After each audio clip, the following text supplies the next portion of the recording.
It's showtime. What is going on, everybody? It is your boy, Joel, aka Newbie Comics. What is going on? Second Sunday without football. And I know I promised last week we weren't going to talk about it. I guess I lied. But it's always sad when we don't have any football on Sunday. So bear with us. We're going to try to make this Sunday a really good one. I just want to thank everybody for joining us today.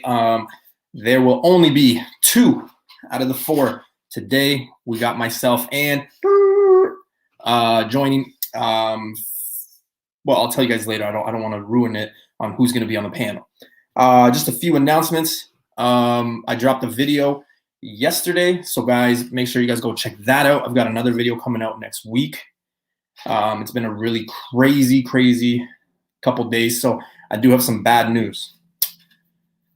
I don't have a PowerPoint for tonight. I sent myself the wrong file from work.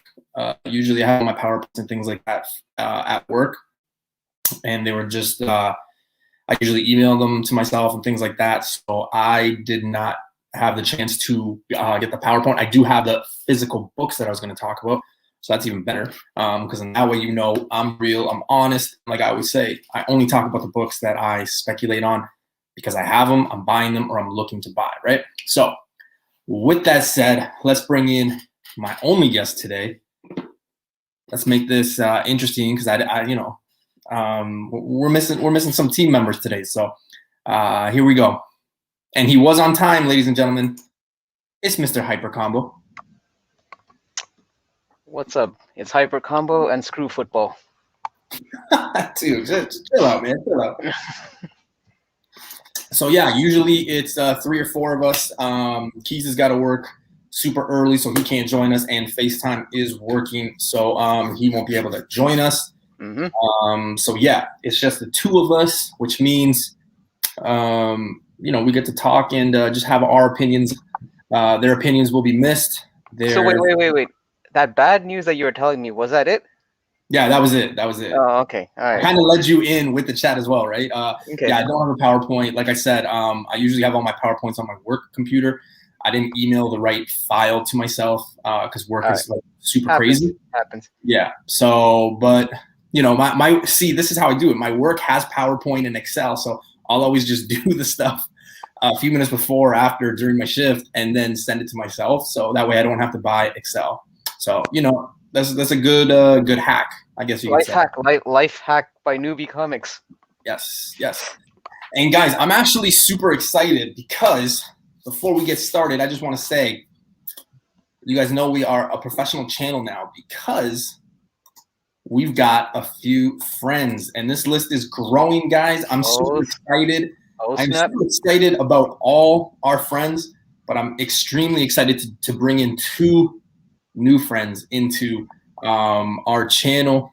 The one friend might be mad because I didn't load up the proper image, but here we go. Boom. First up, we've got Big B Comics Niagara. You guys can check them out right there, Big B Comics Niagara. They got an eBay. Also, make sure you guys go check out the Hamilton and Barrie store. They got 3 stores. That's the one that's closest to me. That's the one I rep. Next up, oh shoot, what's going on here? We got Bleecker Street Comics, local presser here in Southern Ontario, $10 a press, $5 a clean. This guy, I sent him 2 books. It is unbelievable the work he does, the magic he does. Solid dude. Check out his website. He's got like 2,000 books on there. He's a solid dude, really nice guy. More comics to come on his website. And Kaka!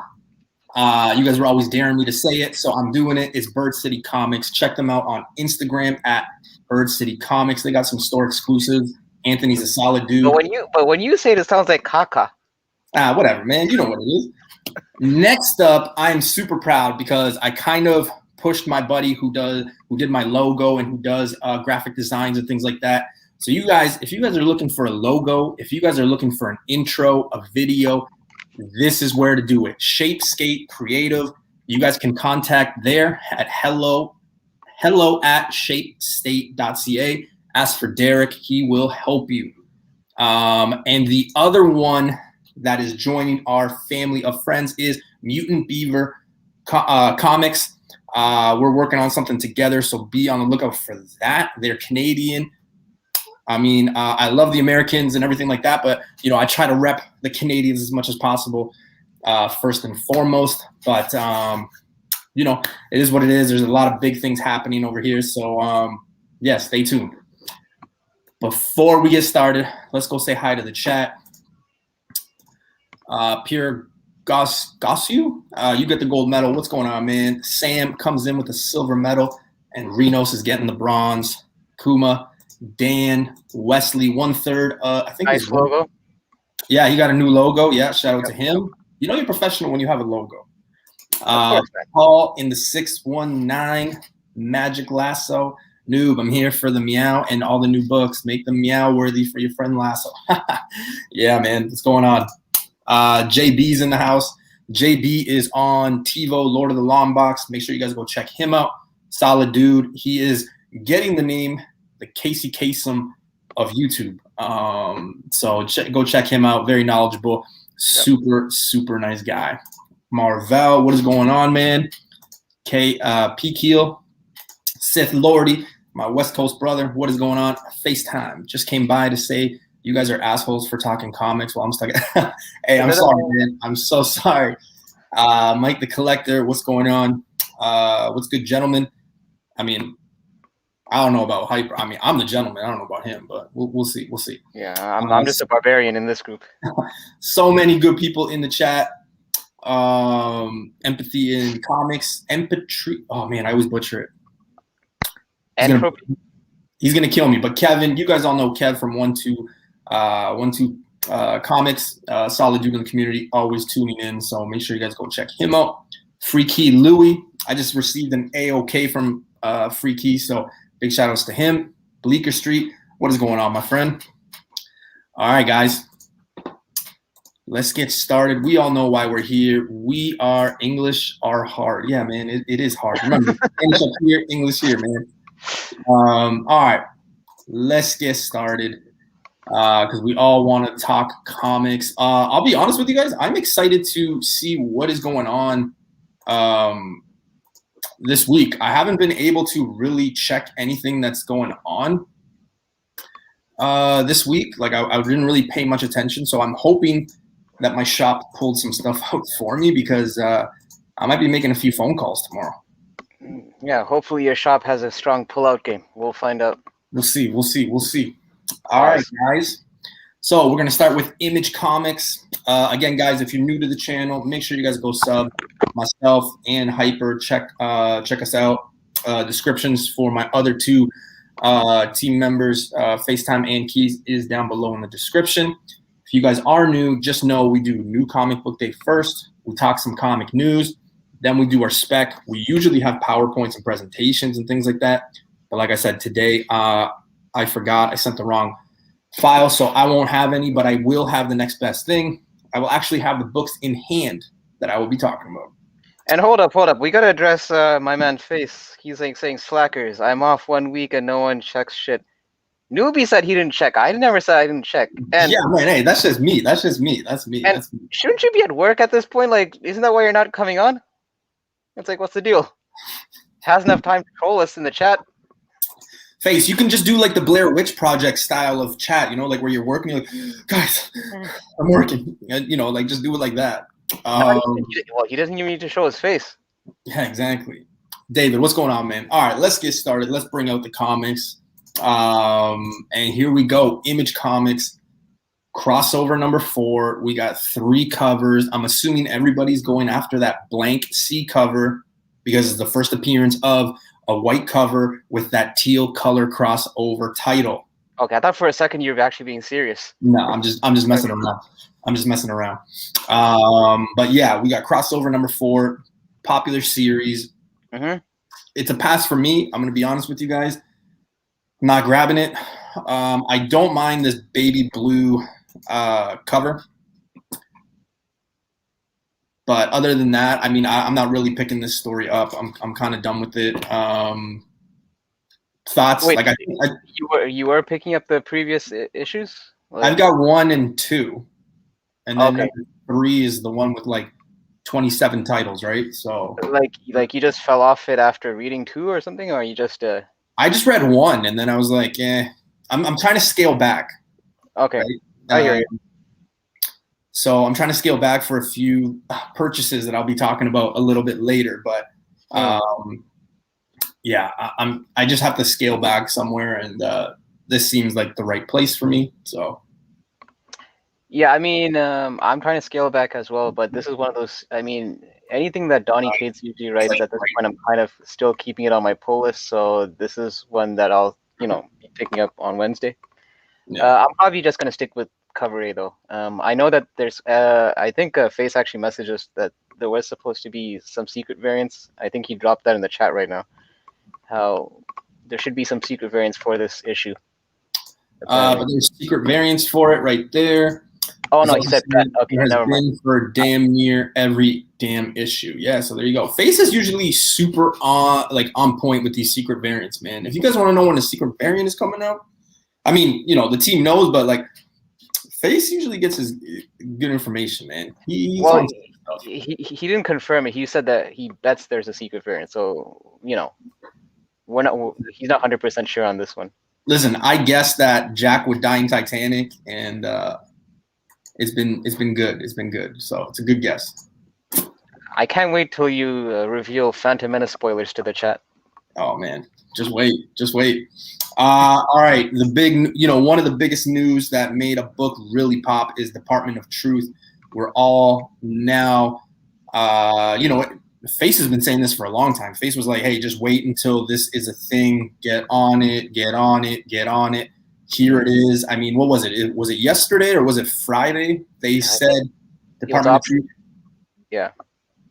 I forgot which studios, but I mean, there is now news that it has been optioned, so issue 1 is taking off a bit in the secondary market, and yeah, it seems like now if people weren't already paying attention to this, I think it's getting more attention now after the news of it being optioned. So, and it's still pretty early in the series. I mean, issue 1 is still pretty affordable in my opinion. So, if you're on the fence about jumping on this series, I would say give it a shot before it's too late. Don't let it be like one of those something is killing the children situation where, and that only took like, 12 issues before issue 1 came in that triple digit,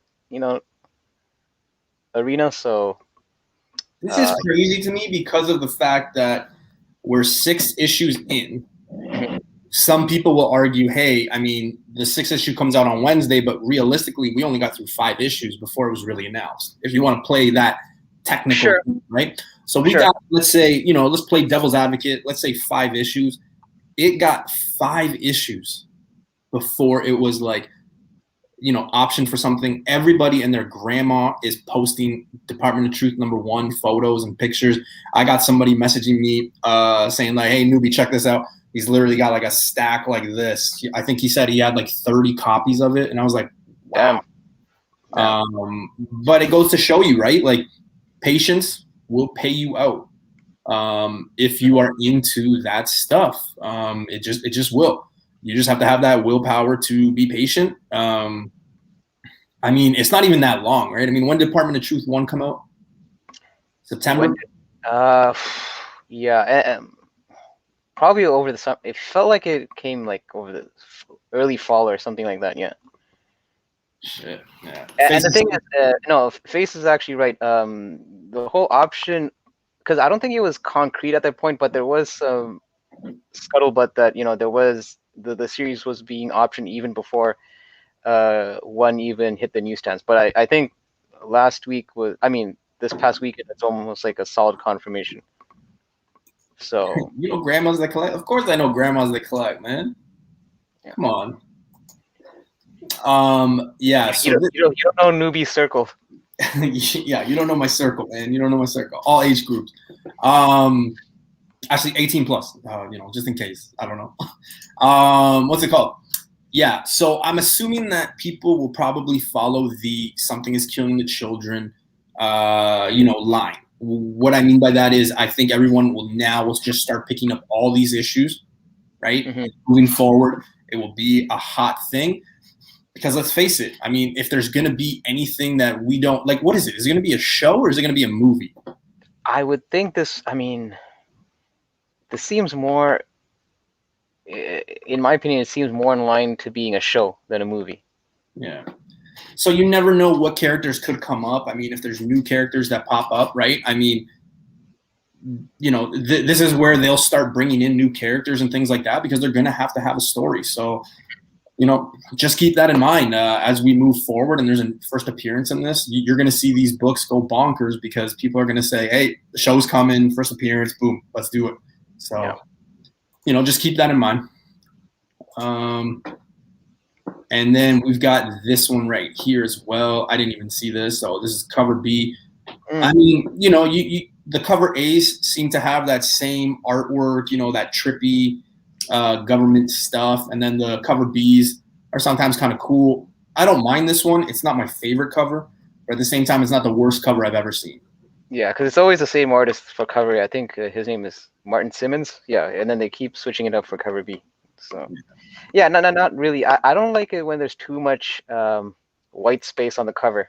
It just feels a bit ink, like, I don't know, unfinished in my opinion. Fantastic 467 comes to mind.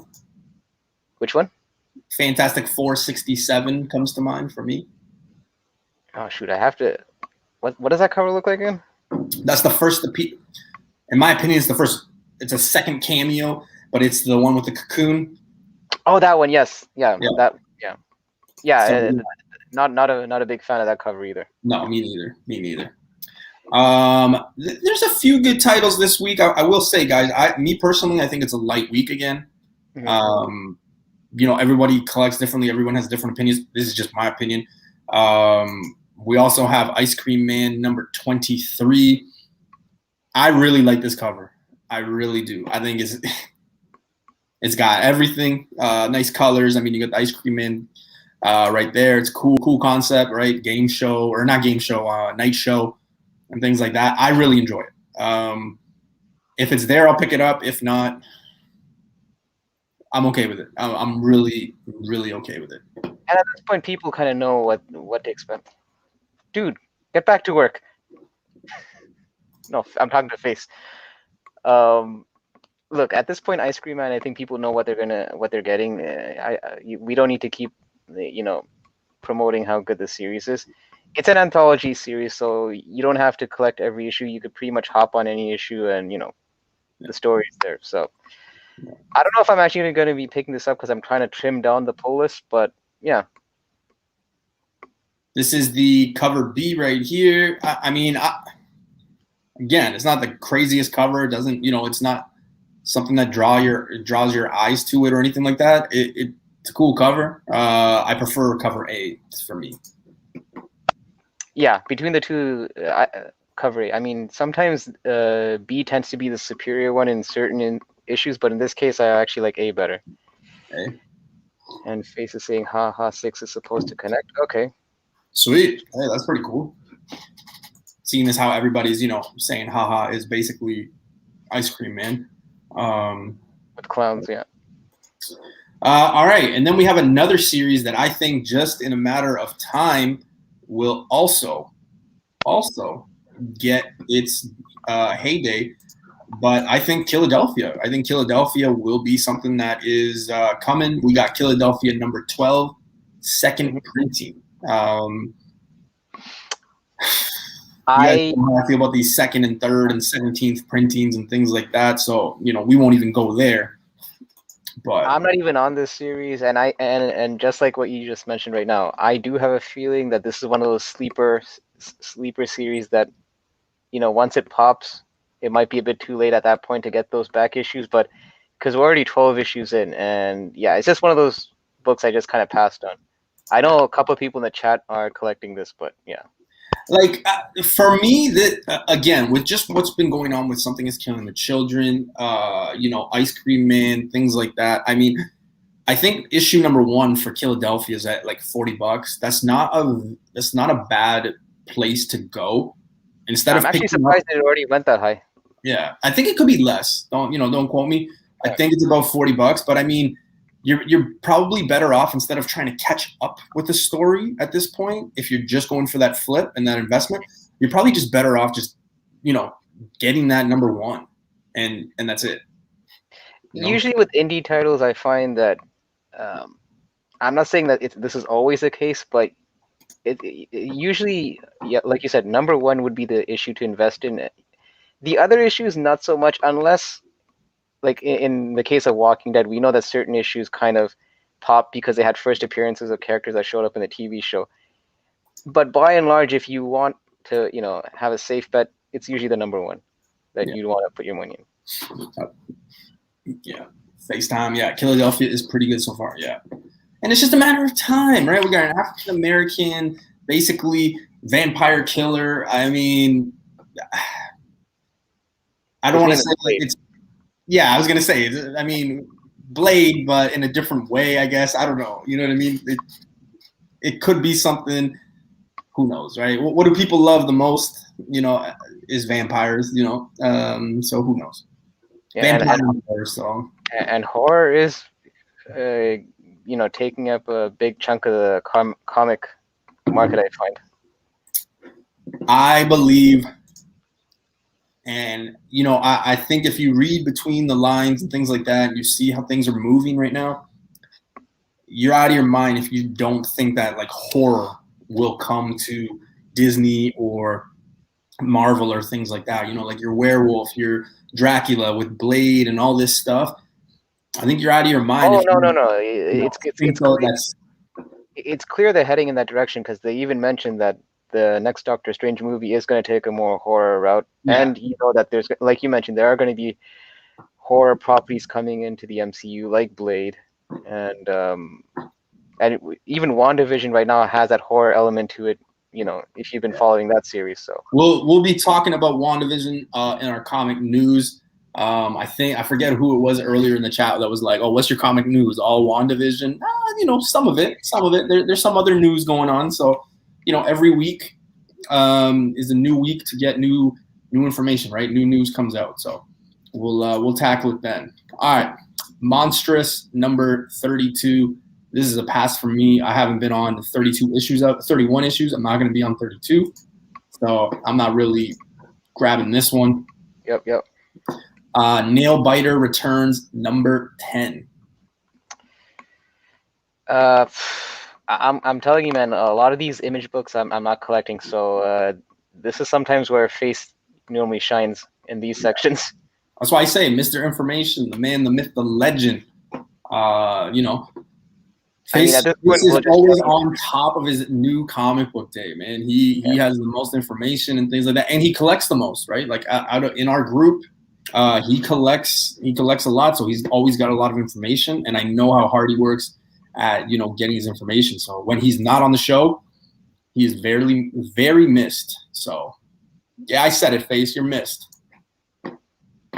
Even though you make fun of my English, but Well, only newbie said it. Just let that be, for the record. All right, we got Oblivion Song. Now, this is something that was kind of hot early on-ish, I guess you could say, if you want to go that route of it being hot. However, I'm not really, I don't know. For me, I don't pick this up. What issue is that? Number 30. Oh, okay. Right? Yeah. It seems like this series has gone by like super quick too. Well, I mean, this caught a bit of buzz, I think, almost last year or the year before, where they announced that this was being optioned, I think, by Sony.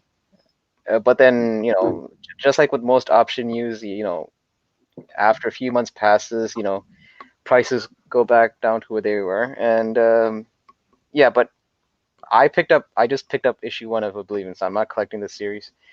So yeah, it's out there for anyone that's we got Rain Like Hammers number 1, second printing. I got to be honest with you, I don't remember the first issue printing one coming out, so this is new to me. Yeah, this series, I'm not even I don't know anything about this. I don't like I said, I'm usually pretty good at remembering things and covers and things like that, but I don't remember even talking about this one. Well, the fact that it already has a second printing, must tell me that either the first printing was a very low print, or it must have really been picked up, by popular demand. I'm not sure. That's interesting to me. I have no idea. You think you made a mistake? You think you okay, hold on. Newbie. I think you made a mistake. Whoa, Thorhammer. I'm not worthy. Yeah, I can't remember talking about this, man. But again, if it's already got a second printing, that tells you something right there. For all we know, it could just be that they just had a very low print count, and that's why they went to a second printing. Just because something goes to second printing doesn't mean that you should go out and immediately grab the first printing, thinking that it's like going to be worth something. It could just be a matter of just a low print count, and there just wasn't enough to go around. So that's so just be careful when you see those second printings. Yeah. All right. We got Savage Dragon 257. This was a little bit more hotter with the politic, the politician covers and things like that. Now It seems like we're getting back on track to just the normal covers. I think, Hyper, you were saying that you were picking up a few issues of this run. Was it you? No. That was a mail call that I had with Savage Dragons because it had a TMNT crossover, but I'm not actually picking up the Savage Dragon series. Yeah, not really my thing. I know it's one of the more longer running Image titles next to Spawn, but no, it's a pass for me. We got Scumbag number 5. Last time we talked about Scumbag, people were like, "Newbie, what are you talking about? You're not on this run." I think Face was, a big ambassador for this one. He is, I believe now, because Face just likes everything. That doesn't say much about Face if you're saying that Face likes everything. No, but he collects more, so he's into more things. But I do remember him saying something about Scumbag. I don't know. I haven't been on it. I read issue 1. I read issue 1. It's definitely not a comic for everyone, especially for those that are very politically correct, I guess you could say. Yeah. It definitely pushes the boundaries. It was a fun issue, but it's just again, it's a case of I had to trim down stuff on the pull list, and this is just one of those things where I figure I'll just read this digitally or in trade down the line. That's what it pretty much came down to. But the actual issue was fun for what it was. Yeah. Comic Dud is saying, great art, hilariously written. He's really enjoying the series. Yeah. All right. The next, the news, I guess, big news was on, what was it, Thursday or Wednesday? Thursday? About Spawn. I think it was Thursday. Yeah, so we got that news on Spawn, but we got Spawn 315.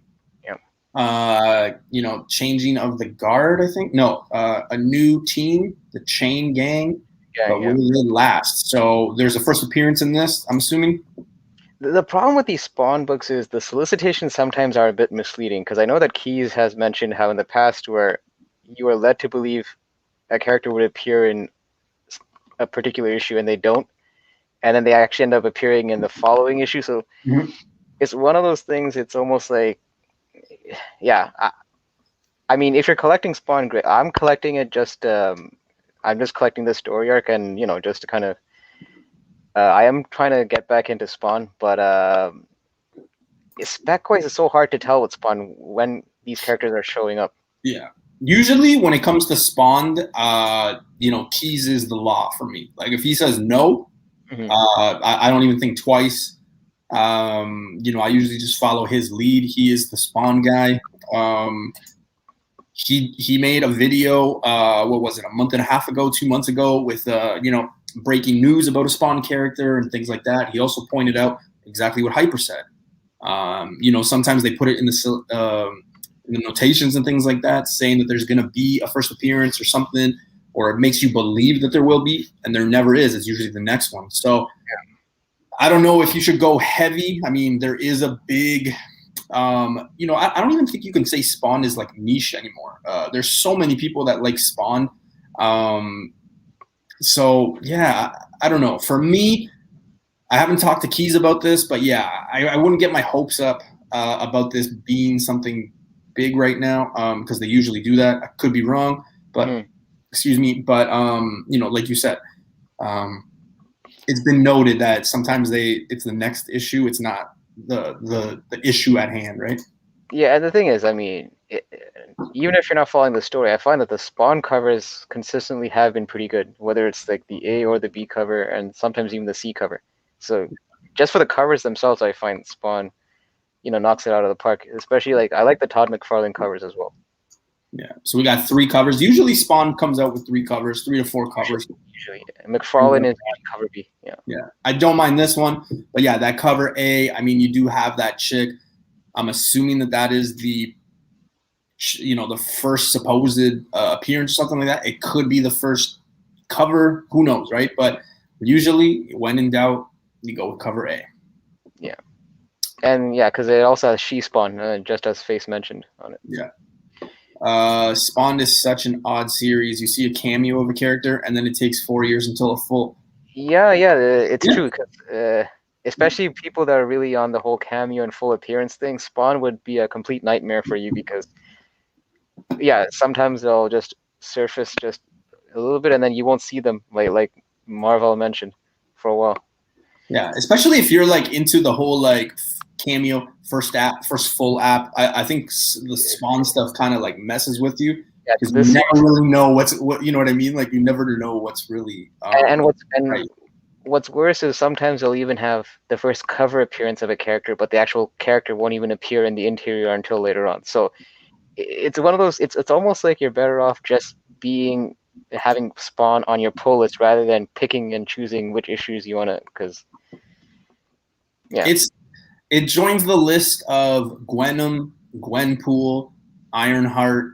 So it's if you're following that, I mean, I guess you could say it's a good track record, but who knows? Spawn is always tricky like that. So yeah.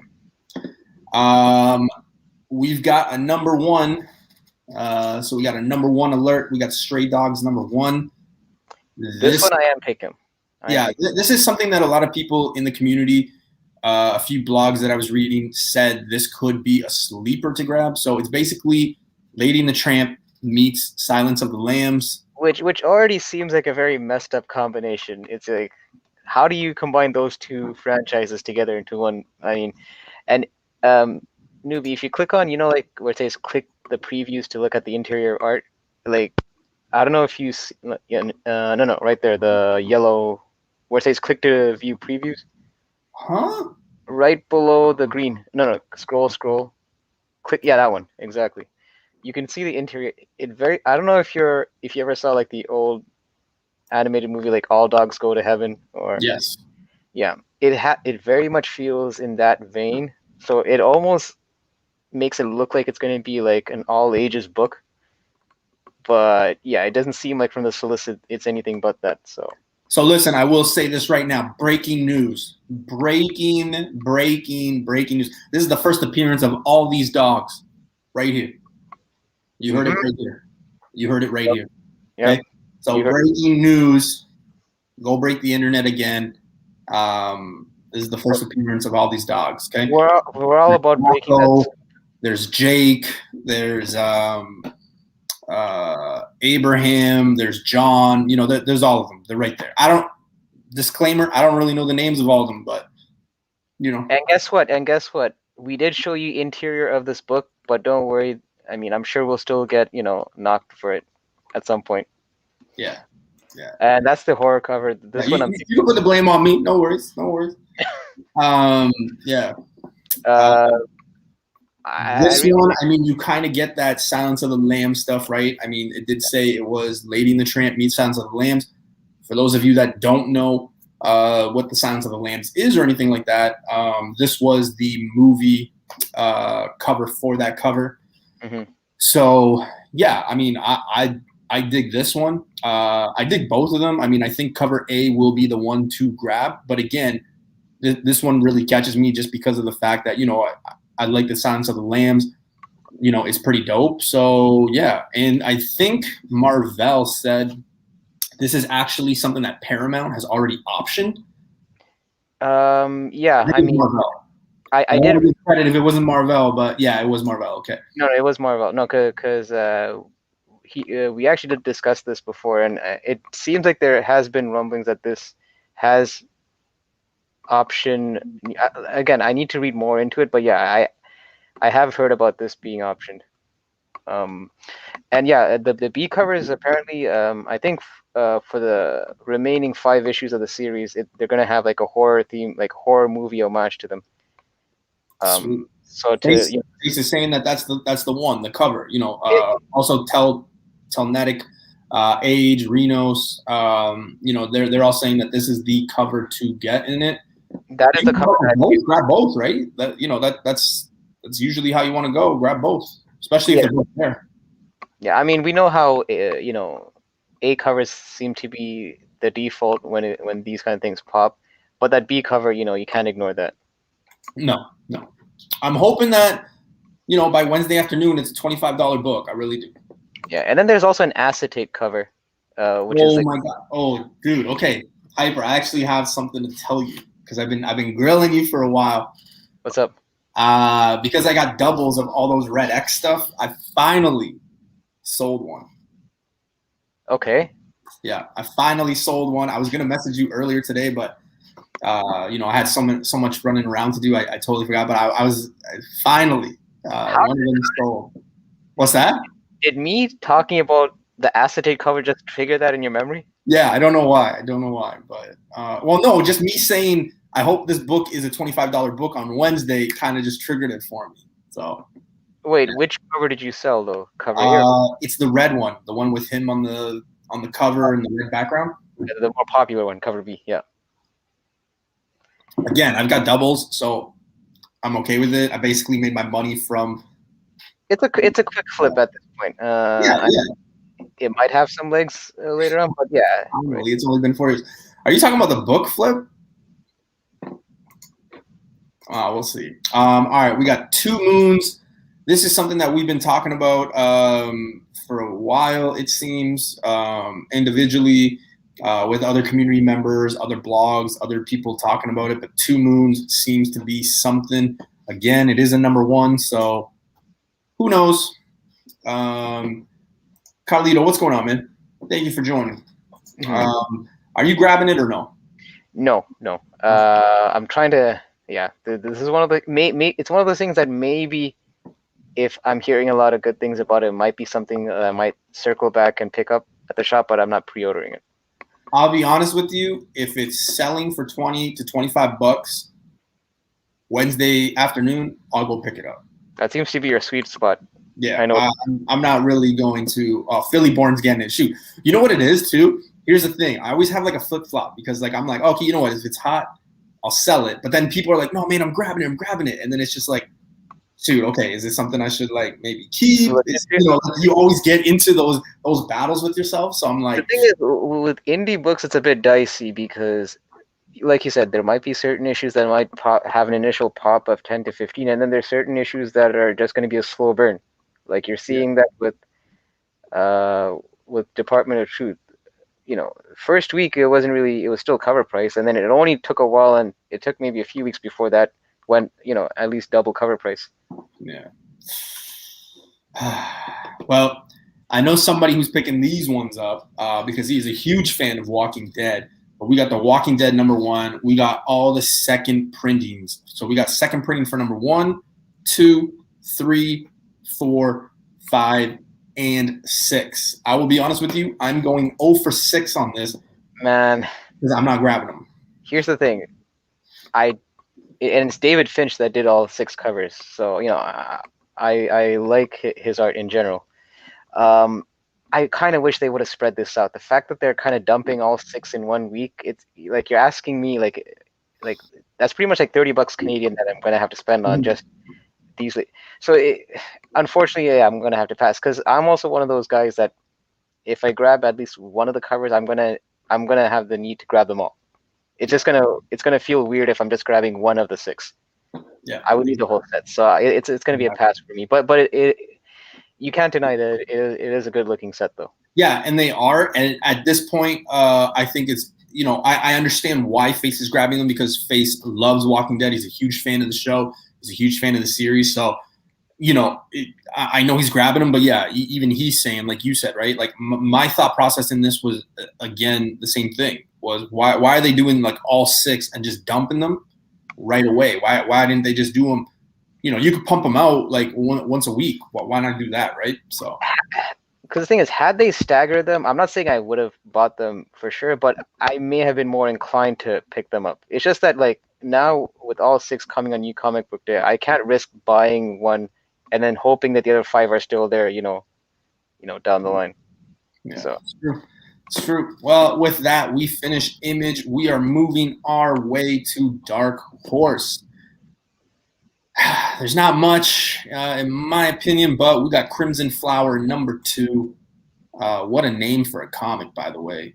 I'll be honest. I think this week's Dark Horse, I don't really have much of an input. I mean, the only thing I can tell from this is Matt Kintz writing it, so Yeah, that's usually a good thing. But yeah. What's up, CLG Comics? What's going on, brother? Comic Dud. Yeah, just can't grab one cover. The inner OCD, and every collector says get them all. Yeah, that's the thing, right? So I think, fortunately, yeah.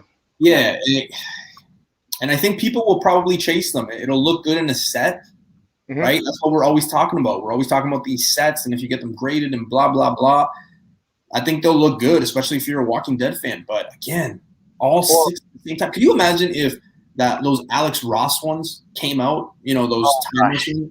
Could you imagine if all like 35 of them just came out at one point? Like people will go crazy, man.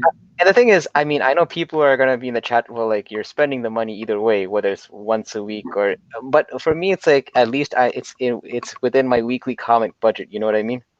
It doesn't feel as bad when you're dumping like you said, like much on all 130, not 135, sorry, 35 issues or whatever at once. So. Yeah, that's the thing. I mean, I get that whole like, oh, you're spending your money, but at the same time, it's almost like you're telling, you're like I always say this. I go, just because it's a light week and there's nothing that, like I don't have to leave the store with like 30 books. I can leave the store with like 2 or 3. You know what I mean? Especially if it's a light week, because I'm always thinking, okay, well, next week, right? Like, and I think that's something that a lot of people have a problem with because they think they're missing out, right? They're like, it's a light week. I didn't get as many copies. I think I'll just buy whatever, right? And, buy whatever you want, collect whatever you want, do your thing. But at the same time, I always tell people, I'm like, keep in mind what's coming out the next week. And you got to be, exactly. Right? And then that's kind of how I budget my comic spending, because I always look at not just this week's issues. I look at what's coming out on the horizon just to kind of gauge how much I'm going to be spending in the coming weeks. Yeah, exactly. So I don't know. I've been doing that, a lot of research on that, trying to put all the information I can so I'm prepared every week. Luckily, this week I wasn't really prepared, and it seems like it's a light week, so I'm okay with it. I'm really okay. See? Boom. Universe X. Shout out, man. That makes sense. Yeah, of course. No savings for my grails or ratios. Exactly. That's how you have to look at it. Don't always just think, oh, it's a light week. I'm only leaving the store with 2 books. I got an extra $50. Let's spend it. Just save it. Wait, And also, I mean, it's not just grails. The way, because I don't know about you, newbie, but I have like kind of like a total budget that I try to keep for a week. That includes new comic and back issues. Like back issues meaning like the ones that I would be on the hunt for that I could either make a quick flip or. So if I'm spending less on the new comic, the new comic issues, that just leaves me more room for my back issues that I could find that week to kind of flip. Absolutely, man. Absolutely. So we got Crimson Flower. We got Skull Digger and Skeleton Boy #6. You know how I feel about these long ass titles. Yeah, this is part of the whole Black Hammer universe thing, which I was never following, but I know people. It's a dope cover. Yeah, absolutely. Would I get it? No, but hey, there's people out there that will. I do like their B cover, to be honest with you, too. Yeah. It's just, I don't know, it's weird. If you look away from it, like almost in the distance, it kind of looks like a rollerblade or like one of those Chuck Taylor's high tops. But then you get into it and like you notice that it's like, I don't even know if this is his shoe. It almost looks like he's stepping on the kid if you didn't realize. Yeah, it's really weird, but I like those covers. I like that cover, sorry. All right, Tales from the Umbrella Academy, You Looking Like Death. Wow, this is again what I'm talking about. Yeah, why the hell do we have Like that's like going on and being like, hey, Invincible Iron Man of Tony Stark's Adventures of Iron Man. You know what I mean? Like, But you know you'd buy that. they just went Invincible Iron Man. Boom, done. Like, Captain America of America, blue, red, white stripes of America. No. They just went Captain America. Boom, done. Conan, the shirtless barbarian who lives in a librarian and da-da-da-da-da. No. They just said Conan, the barbarian. You know what I mean? Like, man, these, like, I think you're just more upset because you have to read them out during these shows. yeah, man, I just, dude. And then when you start talking to people in the community or like out in public with like some books are like, wait a minute, are you talking about Umbrella Academy? Or are you talking about Tales from the Umbrella Academy? You like it's like, man, you know exactly what I'm talking about. Why people that you're hanging out with that kind of snooty accent? Yeah, that's my Crystalia voice. Oh, okay, all right. Yeah, one of my favorite comedians, but I feel like you're not allowed to say his name or that you like his comedy right now just because of things that are going on. So, Sam Rock, titles should be only 2 to 3 words max. Yeah, absolutely. I'll even let you throw in like a percent sign, a @ sign, a hashtag, whatever it is. But just, yeah, we don't need these huge ass titles, man. It's crazy. Balance is the key here. Buy what appeals to you, but continue to invest in Silver and Bronze Age comics because I noticed they are disappearing off sites like eBay. Dan, I totally agree with you, but I disagree in one thing. You spelled Feebay wrong. It is Feebay. That is what I call it. They just rob you of some fees. It's sad because that's sometimes the only place you can get really good deals. Newbie, do you have an issue with his name because there's more than 4 words in it? No, I don't. Okay. I don't. Yeah, it's true. But again, there's a lot of people that don't collect silver or bronze. They're only modern guys, or they're only gold guys, or they're only silver, or they're only, like there's different collectors, right? But I don't know. That's just how I try to do. I try to use New Comic Book Day, and you guys have heard me say this multiple times. I try to use New Comic Book Day to make some money for my silver and bronze, and there's nothing wrong with that, right?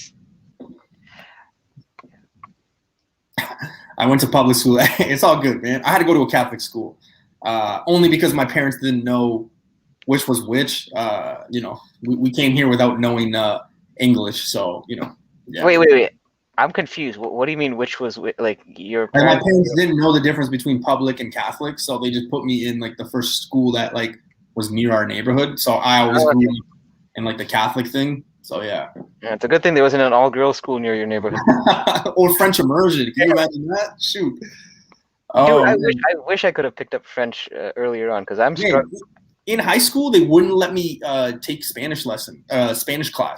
Like the first day we had like a pop quiz or whatever, and then the teacher's like, "Oh, you're pretty good at this. Do you know Spanish?" And I was like, "Yeah, I'm from Uruguay." And she's like, "Oh, okay, yeah." And then the next day I came to class and they're like, "Yeah, you can't take this class." And I was this is why you're supposed to play dumb. I don't know why you had to show off your fluidity like day one. You could have at least faked it a bit. Yeah, I don't know. I think I ended up taking like German or something and whatever. Oh gosh, newbie speaking German. That's a sight to behold. Yeah, all I know to say is I don't even know what Kraus and sauerkraut and Bayern Munich. That's basically it. Bro, sauerkraut. Thomas, what's going on, man? How you doing? You're literally like just repeating stuff off of like a menu. You're not. That's not even. Oh, pretty much. Paul is saying, I like the first run of an Umbrella Academy, haven't collected anything after. Yeah, you know what? I think the only thing that was super hot about that book was that free comic book one, right? That's the one that like a lot of people were trying to chase. Yeah. And the thing is, I don't know. And this is one of those cycles, right? Like now that the Netflix show is kind of like, no one's really talking about it, you notice that those issues aren't kind of dipping back down. That's just the cycle of the comic game, right? Paul, you are absolutely correct, dude. I'll be honest with you. I've seen Crystalia live. Man, I almost pissed my pants. The man is so fucking funny. I love him. And Newbie did that before the show went on. Yeah, Chris D'Elia is arguably one of my favorite comedians. I hope everything turns out for him because it's almost been 2.5 years with no comedy from him. So, hopefully something happens, but we'll see. It's a crazy world out there, right? That's why I always tell people. I'm just waiting for stand-up to return, period. I mean, when are we actually going to get a live show with all this going on? Yeah, that's why I always tell people, don't high five, don't hug, strangers. Always ask, hey, can I hug you? Even though it's weird, we live in a crazy world, so you never know. All right, we got Sonic the Hedgehog. I mean, let's be real. Who is collecting this Sonic the Hedgehog? I think if you're collecting Sonic, you're probably collecting the original series. You're not collecting this.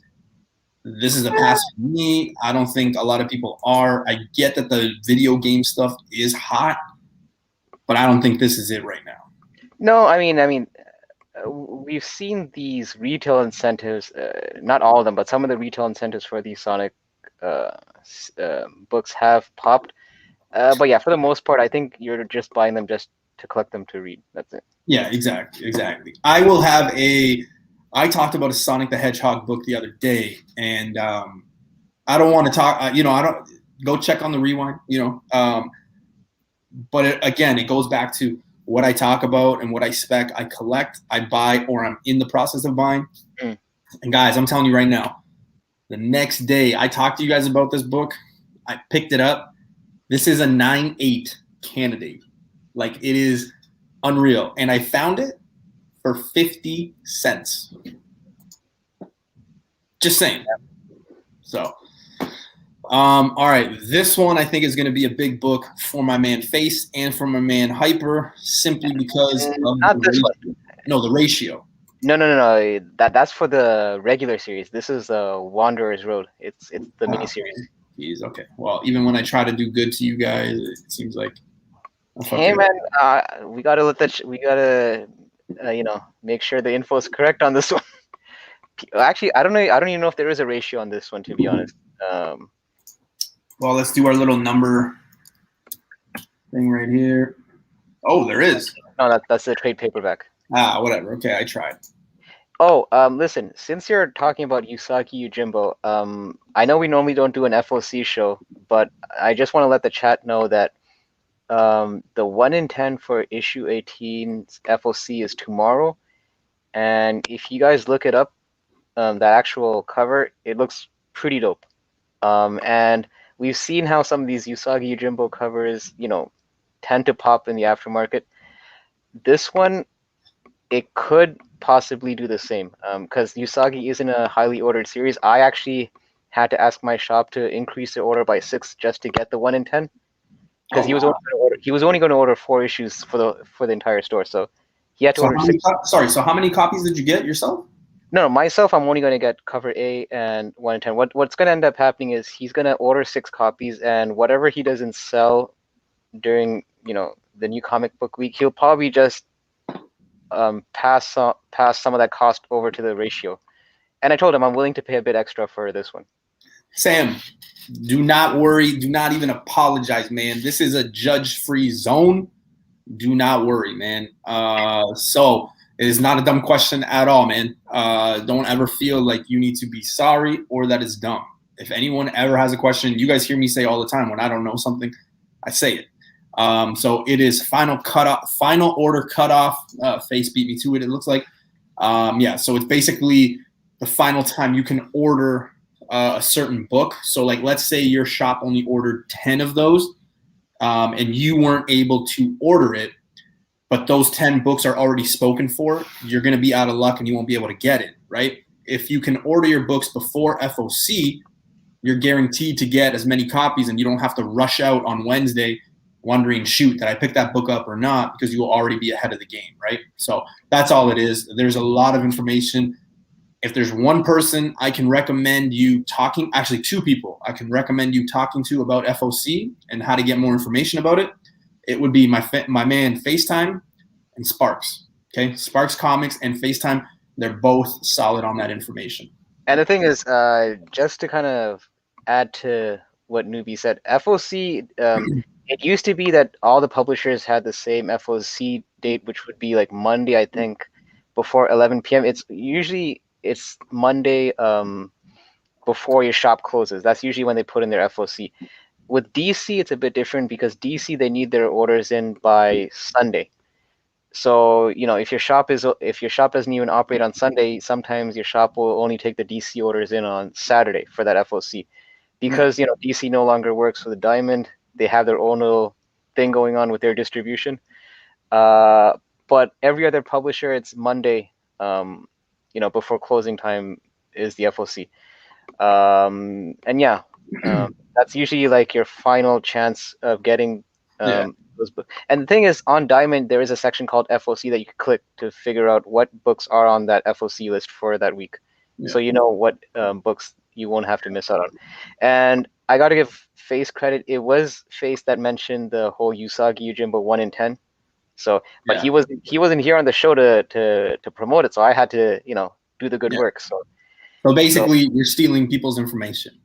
No. I am distributing. We don't do that here, man. We don't do that on this channel. We don't do that in this team. Okay? We don't steal information. Okay.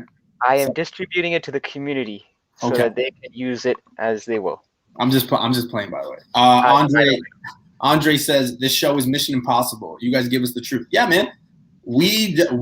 I'm telling you right now. I've told Face, Keys, and Hyper. This is what you would get if you met me on the street. If you met any of us on the street, this is who we are. I've talked to these guys in private chats, in chats, Zoom, whatever. These guys are who they are. We don't judge nothing. We're always learning. If we don't know something, we'll let you guys know. We're never going to pretend like we know something if we don't. So, that's why I say there's no stupid questions. Just ask. If you have a question, ask. If one of us four can't answer it, there'll be somebody in the chat. But that's what's so great about the community is people like this, right? So, Face. Yep, he'd nick my info. I don't even know who this person is that Face is referring to, but yeah. Oh boy. All right, we're gonna pass Marvel right now, and we're gonna go to Dynamite. Yeah, I guess this is the part where I have to watch newbie salivate.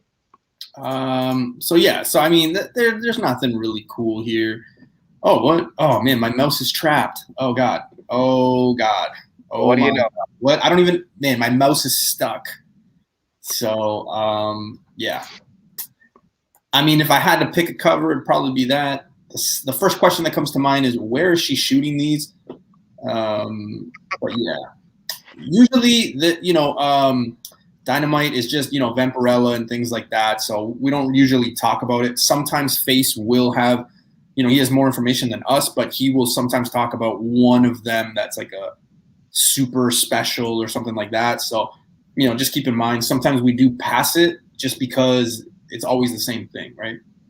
Yeah. Vampirella, Red Sonja, things like that. So, all right. Going on to Boom Studios, we got Buffy the Vampire Slayer, Faith, #1. I don't know. It's a #1. She's on the cover. I don't know anything about Buffy the Vampire Slayer. I'll be honest with you guys. I don't know anything. It looks like it's starting a new storyline because it says the future of the Buffyverse begins here. Okay, so listen, if you're a Buffy fan, there you go. There's a new book that you can pick up. I don't know if it's new Slayer. I mean, the new Slayer did come out in I think the other run or the other title. Sorry, I think back in September, October, somewhere around there, maybe earlier even. So I don't know. That's the last Buffy book I bought. There's not really much out there for me. You know what I mean? I think Face is having your Dynamite moment. He's saying that all you need to know is Faith is hot. Okay. Matt is saying, first time here and loving the channel already for sharing knowledge. Yeah, man, we always do. Always do. Appreciate it. Thanks for dropping by. And thanks for coming, man. Yeah, it means a lot. Mouse is stuck. He needs a hug. Wow, Red Sonja. I wouldn't hug newbie while he's watching these Dynamite pictures. It might not be a pleasant hug for you. Yeah. Renos is saying pass on this. Yeah, I'm passing. Like I said, I haven't really picked up anything Buffy since that new Slayer back in the summer, I think it was. So moving on, we got Firefly. So we got what? 1, 2, 3. Yeah, we got 3 titles, or 3 covers rather. Every time I try to say pass on this, I think it's Face who says, "Are you crazy?" So yeah, I don't want to offend anybody if you are reading Firefly. I know a lot of people are into it. I'm just not. But yeah, we got Firefly number 26. It's there. Yeah, I don't think you're going to get a lot of information from me and Hyper on Firefly. So, we can move forward. But I do know that a lot of people do like Firefly. And I hope, because we do have a lot of new people and things like that. Don't get offended if we're not on it. It's just not something that we collect, not something that we read. That's all. And that's the thing. I mean, part of this new comic book day is not all these issues are issues that we particularly are going to be buying ourselves. It's just more like an info for the community, so that you guys know what's out there. Yeah. Now this next book could be something. Yeah. I don't know how to say it, but I think there's a first appearance. Mm-hmm. Silent pause there. I don't want to put myself out there yet, but I do think that there is a first appearance in this book. But we've got Something is Killing the Children, number 15. And what's also key about this is the final issue before the series resumes in April. Mm-hmm. So you won't see this for at least another month and a half or so. So this basically wraps up this large story arc, and issue 1, because we know that issue 16 is supposed to be the origin of Erica Slaughter. That's how issue 16 goes. So this is going to wind down the current story arc of the series. So here's the thing. And yeah, Face is right. He's saying it would not be surprising, should be a big issue. Here's the thing. Let's break down all the variables here. Just like Hyper said, and a lot of people have known for a little bit, is they're taking a hiatus until May. April, right? There is rumored to be a first appearance. It could be big in so many ways, but just the fact they're taking a break, it's rumored that there will be a first appearance. I don't know, man. Something is Killing the Children is super hot. It's been hot for 1.5 years now, maybe 2 years almost, it seems. It's one of the hottest titles, if not the hottest title. I would highly recommend people pick this book up. Again, I never tell people, and on this channel, we don't tell people to buy anything. We don't. But I would highly recommend grabbing this one. It's one of those, I believe, you might pay for it a little bit later, I think. That's all. And the thing is, Pacino's right. The 1 in 25 for this book, I've seen a few sales on eBay, and I think one actually sold for 300 plus. Yeah, that's what he just said right here. Yeah, exactly, 300 plus. $400. And here's the thing: what you have to think about, right? Because we know for a fact that this series is continuing on issue 16, and they are going to be wrapping up this issue. You got to know that that last panel or so is going to have some kind of shocking reveal or cliffhanger that's going to leave people in suspense. So for that reason, this. And sorry to cut you off there, Hyper, but here's the thing too that I forgot to add is, if it is a cameo, you've got almost a month and a half to get the next issue, which will be the first appearance, hopefully, right? So even, I had some people be like, oh, but newbie, what if it's just a cameo? Well, if it's the cameo, then guess what? You got 2 months to order it on FOC or whenever it comes out. You've got time. So I don't want to hear any excuses. Oh man, I didn't know. So buy this one. I personally think Face has talked to us about it in our group chats. He thinks it's a big issue. He is on the run like crazy. So yeah, I also believe that, man. I think it's going to be a big issue. And the thing is, I mean, this sometimes feels like beating a dead horse, but if you're only thinking about grabbing Something is Killing the Children at issue 15, my question is what took you so long? Like, this series has been really good from start to finish. I understand, obviously the first few issues people weren't sure about the series, but if you followed any YouTube channel, you know that we've been talking up the series for a while now. Obviously, it's too late to go back to those previous issues and grab them, because they're way out of a lot of people's price range. And even the trade paperbacks, apparently they're doing different editions. That even the trade paperbacks are supposed to almost have a collector's. Yeah. Yeah, like even Face just mentioned right now, the trades are getting pricey as well. Yeah. So get on that, man. I think the only thing that people could grab right now is probably that foil cover of #1. It's selling for about 10 to 20 bucks. That's probably the cheapest Something Is Killing the Children thing you could probably buy right now. and the That's thing is, yeah, and normally like when we what we tell comic collectors is if you can't find the first print, you could always get the later prints because that's what they're there for, right? The late prints are there if you miss it on the first. But the problem is with this series, every single print, for the issues prior to issue 10, every single print is pretty much scorching in the aftermarket. So it's one of those things that sometimes you might even end up having to read this whole thing digitally if you can't find the trade or the issues. Yeah. All right, before we go on to Marvel, we're going to get into the other category, which preview states as comics and graphic novels. So, Hyper, do you have any books in this pile that you might, or in this column? There is one thing we just have to mention about Boom before you go on. Okay, what's up? The last 5 issues, I think it's the We Only Find Them When They're Dead. Oh, yeah. They're doing the same thing like they did with Seven Secrets, where they're releasing all 5 late printings, and it has the same theme to it. Yeah. So it's like this. It's my same argument with the whole Walking Dead thing. You're kind of forcing us to buy all 5 issues. Yeah. But if you're into this series, this might be something you may want to look into. How are those 7 secret ones from last week doing on secondary market? They're pretty much, I think, they're not popping yet because, at this point, people, I think stores are already ordering them. I think this is one of those things that you might have to hold on to.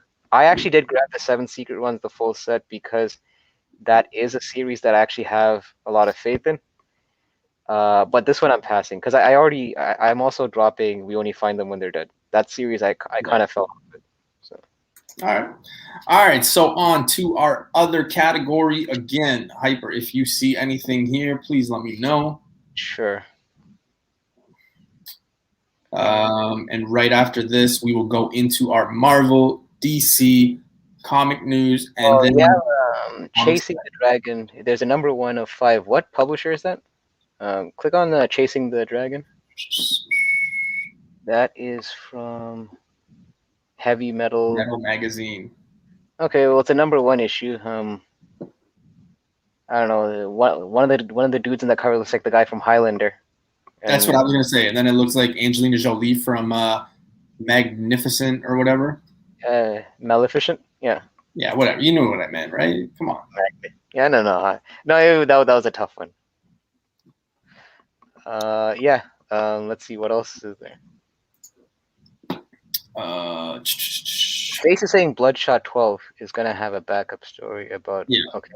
Oh, we got Dead End Kids #2. That's a sleeper. I don't think anybody's talking about that. Didn't you pick up issue 1? Yeah. Well, that's because everybody was saying, "Man, pick this up. This could be something huge." It's still at cover price anywhere you go. So I don't know. Again, I was advised by somebody to stack the book. I don't know. I'm glad that I only have the 1 copy, to be honest with you. So we'll see. You mean because of how it's performing right now? Yeah, I mean, I don't know. If I can still go to the store 3 weeks later and get it at cover, even if I go online, I can get it at cover. I never see that book itself. I never really had much faith in, only because it's a sequel to the original. And I don't know. Personally, indie sequels, I never go heavy on it. I always find that the OG series is usually where the money's at. If you're looking at it from an investment point of view, I find. Sure.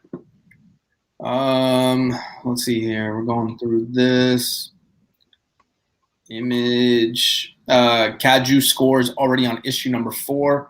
So Did you just call it?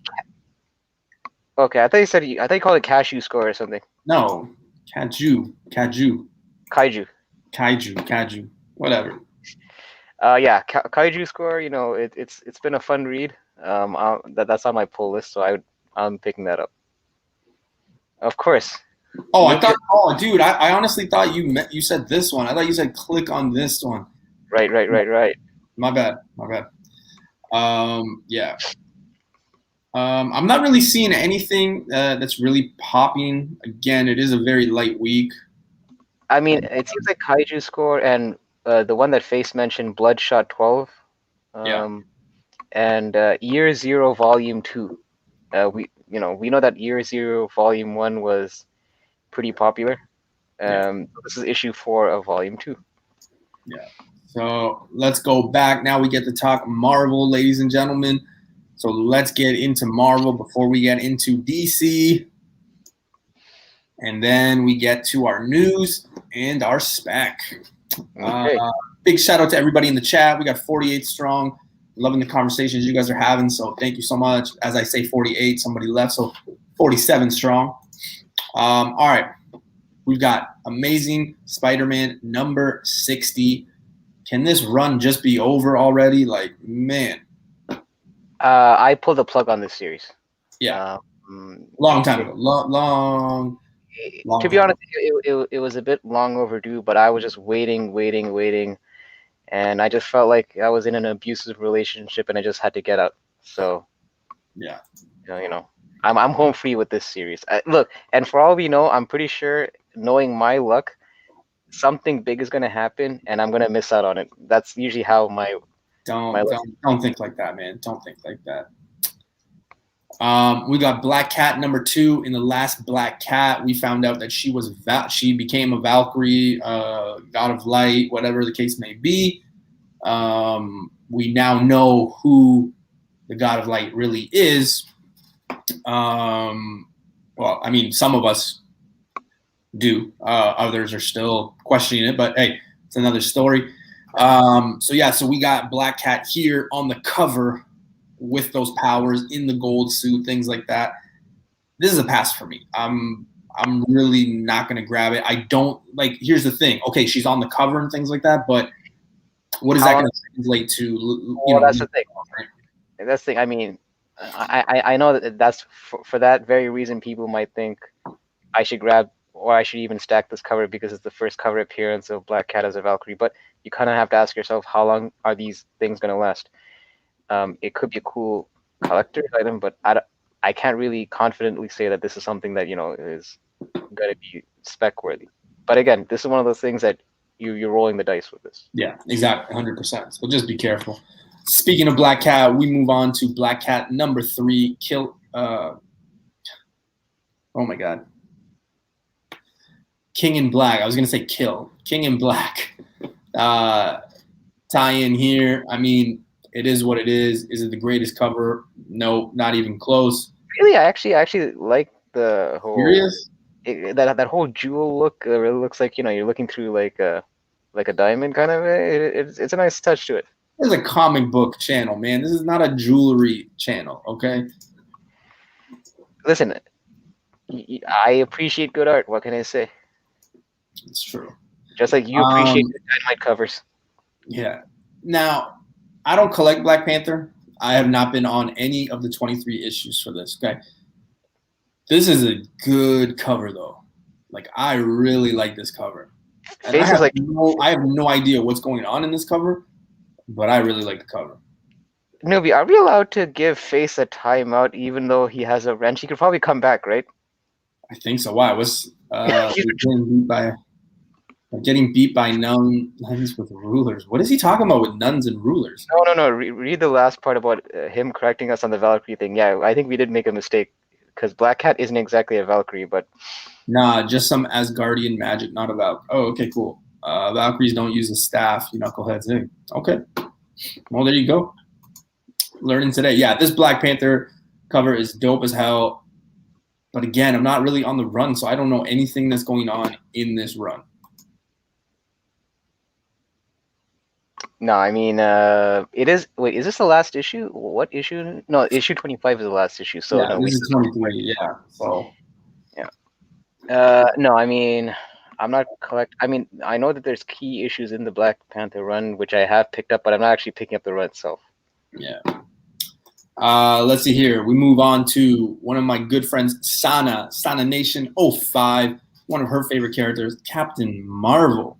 So There are a few good, 18, 23. Those seem to be the two that you really want in this run. We're already at 26, which is kind of crazy to me. I feel like I picked up 23 like ages ago, but we're at 26 here. You got some, I think this is Captain Marvel. I don't know. On the cover here, holding the hammer, it seems like anybody and everybody can pick up the hammer at this point. I don't know. Will I pick this up? Absolutely not. I think for this run, I realistically just bought 18 and 23, just first appearances of people. So that's it. I'm passing on this. I'm passing on the run. I'm picking it up just because I kind of have a thing where I pick up this Marvel and the Miles Morales run just because I have a thing where these series still have a lot of world building to do, and I find that these characters will eventually come into the MCU at some point. So it's almost like I'm just kind of trying to get in on the ground floor on these series. So that's why I'm picking these up. Yeah, I think somebody had mentioned a few weeks ago when we found out, Donny Cates was moving on from Venom. There were some rumors of him possibly going to Captain Marvel because everybody was like, "Oh man, it's a good read. He can do whatever he wants in it, things like that." Of all the titles, that's the title that I was reading some stuff and people were saying that it could be something. So you never know. You never know. Because the thing is, of all the titles, like I know some people aren't a fan of Kelly Thompson's writing, but for the most part, I think people are enjoying the Captain Marvel run that Kelly Thompson's putting out.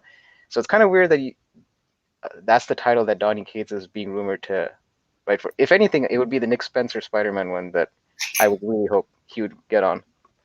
Panda, what's going on? If you guys don't know who Panda is, he's probably the nicest dude in the comic community in his state. He is just a genuine dude, super nice.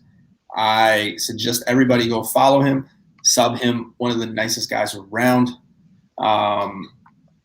He's a Ninja Turtle head, so especially if you guys want to talk Ninja Turtles, he'll talk Ninja Turtles all day. I guarantee it. Donny Cates for Spidey or we riot. Yeah, I mean, people will riot for whatever anyway. So, all right. Dun, dun, dun, dun. And then, I forgot. So we have these like the gold covers that everybody's talking about. I know a few people in my area are collecting these as sets. Who's the artist? Lee Garbett. No. Who's the cover artist name? Emanuela Lupacina. Lupacina. Okay. Well, hey, I tried, man. I knew what you were trying to do there. Oh no! Listen, I was just curious, man. Yeah. All right. So this is the next book I'm going to talk about. I know everybody in the chat. Everybody in the chat has like the first print, like 40 copies. I know everybody is going to retire on this book. We're all going to go to the bank at the same time. I can't wait.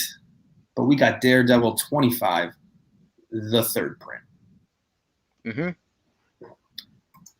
This is one of those things where I don't expect this to heat up right away, but I would suggest if you already are collecting the first and the second print, I mean, might as well get this third print, I guess, to finish your set.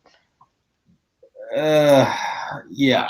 You can tell we're not really talking about this with a lot of confidence. It's just one of those things where, like, look, I'm still surprised that first print is still holding the value that it still does. I honestly thought this would be one of those things that was going to be a flash in the pan that you would see probably drop down to $10 at most, but the first print is still up there. So now here's the thing that's interesting is everybody and their grandmothers and their mailman and their grandmas, uncles, sisters, brothers, bus drivers, cousin was so on the second print. And then everybody who thought that they were going to make a quick buck on it, you can find it for undercover, it seems like right now. I wouldn't be surprised if this one, the third print, has a lower print run and it actually is able to make a decent dollar. I don't know. I think that's is the thing that could happen.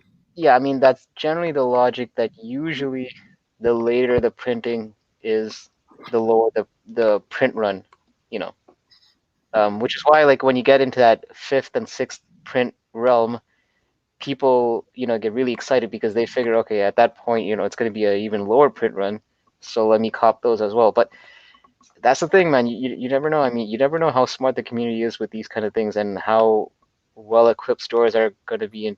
Because I've seen some shops still hold it to this day. I still see, like fourth and fifth prints of like Venom and Thor issues on the rack still. So yeah. I will say, I think that this one will be a lower print run than the second one. Yeah, because also Daredevil isn't a high, like compared to like the bigger series, Daredevil isn't a highly ordered series to begin with. Yeah. Again, this issue could be different, but yeah, in general, that's usually the case. Yeah. So you could be right. It could be a much lower print run. Dan, I know a few people. I know let me try again. Third time's a charm. I know a few people that have done the same, man. Early in Daredevil, they're good, and then now not. I think Hyper's the only one. And again, I'm just because I talk to Hyper almost every day.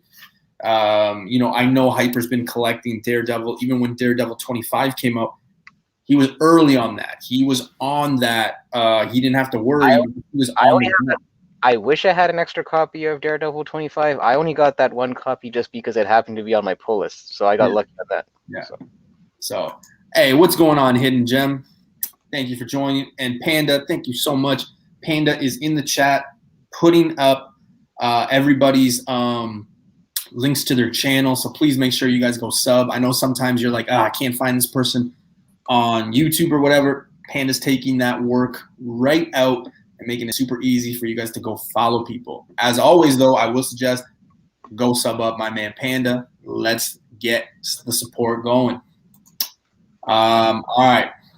Let's move on to the next book. I always joke around and I'm always like, hey, Daredevil 25. When people say Daredevil 25, I say, oh, you mean the retirement book?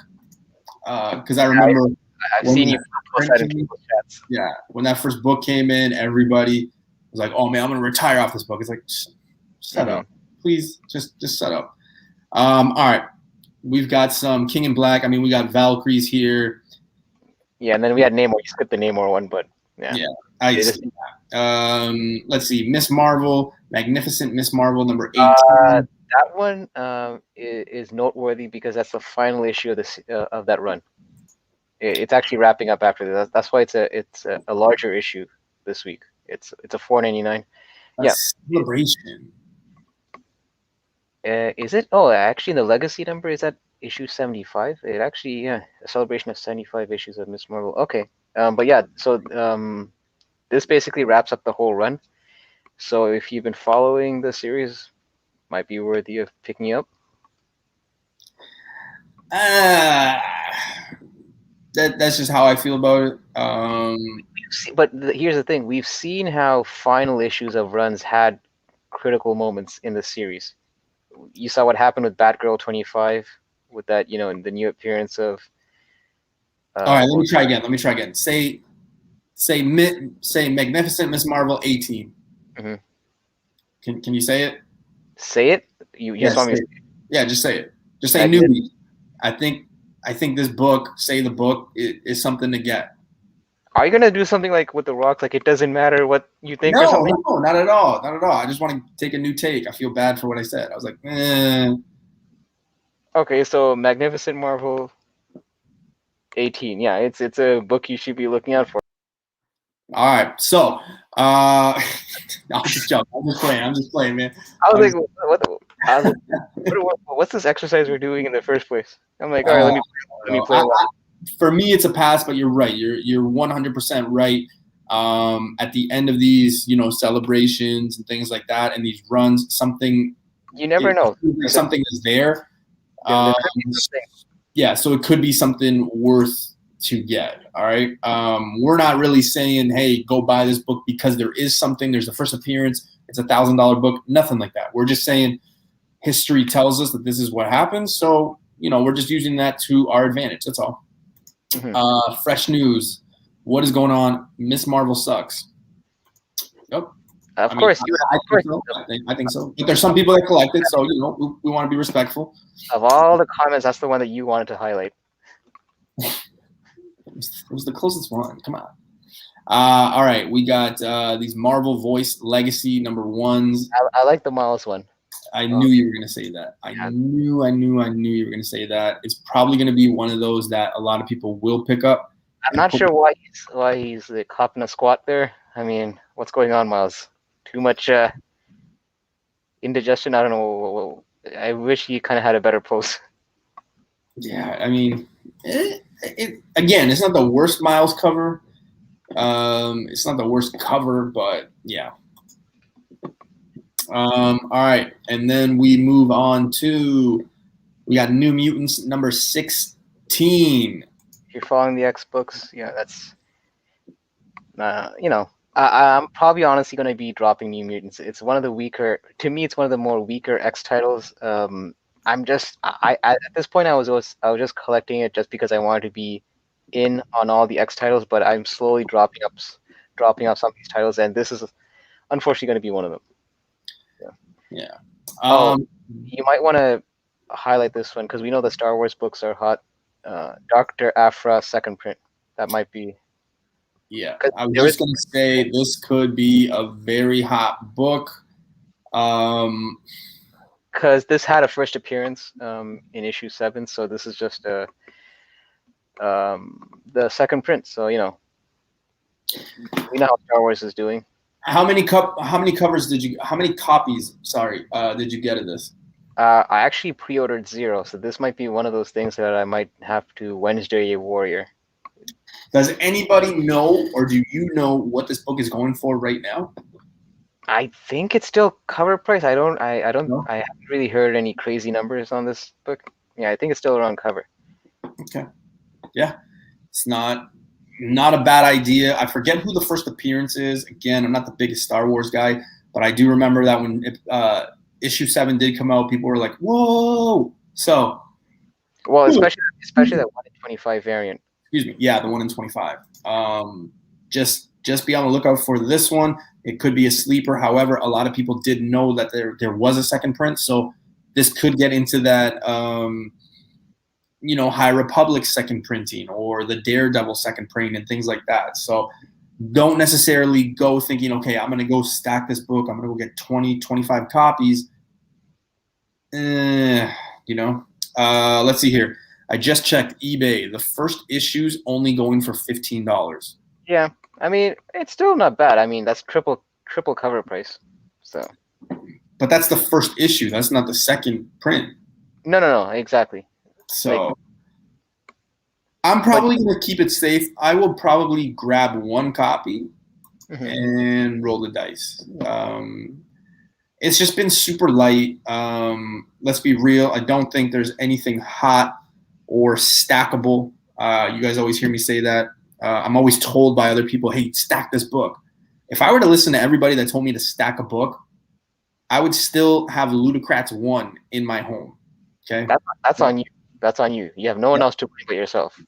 So I'm trying to do a better job of knowing when to stack a book and not. I wouldn't recommend stacking this Star Wars book. I just wouldn't. Again, collect if you are great. You can message me and be like, "Hey, newbie, you know what? I stacked this book. Ha ha ha ha." If it comes out. Wait, newbie, before you scroll down, I actually completely forgot this book, and actually Marvel brought it up. In light of the WandaVision show, that Sousa variant also might be one to look out for. It's Monica Rambeau.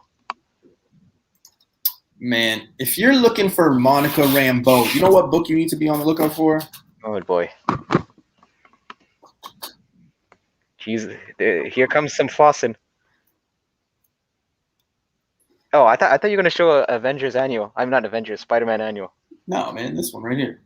Yeah, that's a decent book. I mean, that is Spectrum, and she's right there. It's her first Spectrum. Yeah. I just bought this book. I bought 4 copies.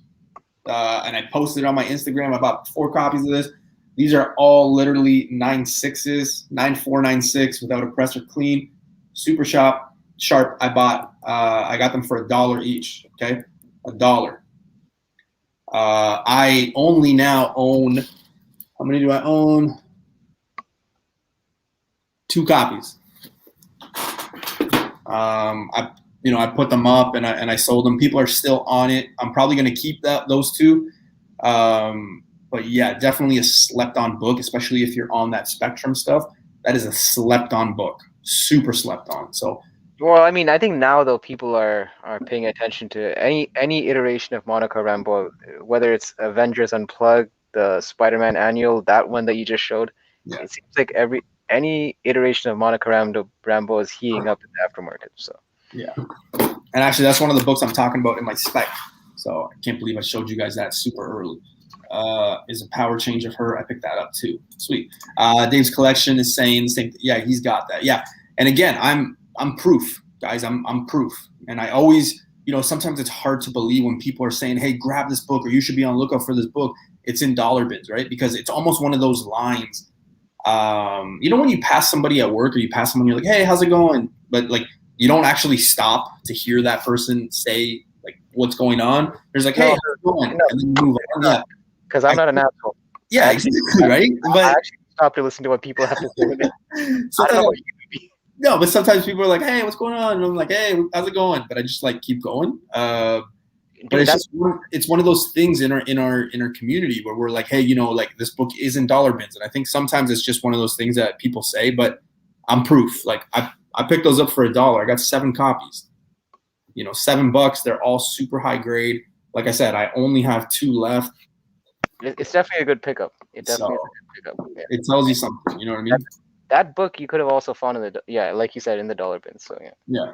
You just gotta look, man. That's it. All right. The Union number 3. I got suckered into getting Union number 1. I don't know why, but It's just those first appearances. That's why. Here we are. Yeah, number 3. I'm not gonna get this one. I'm passing. Again, I'm just trying to cut down on places. I'm not really high on the series, high on the characters, so I'm out. Oh, were you waiting for added I thought you froze, so I was just waiting. No.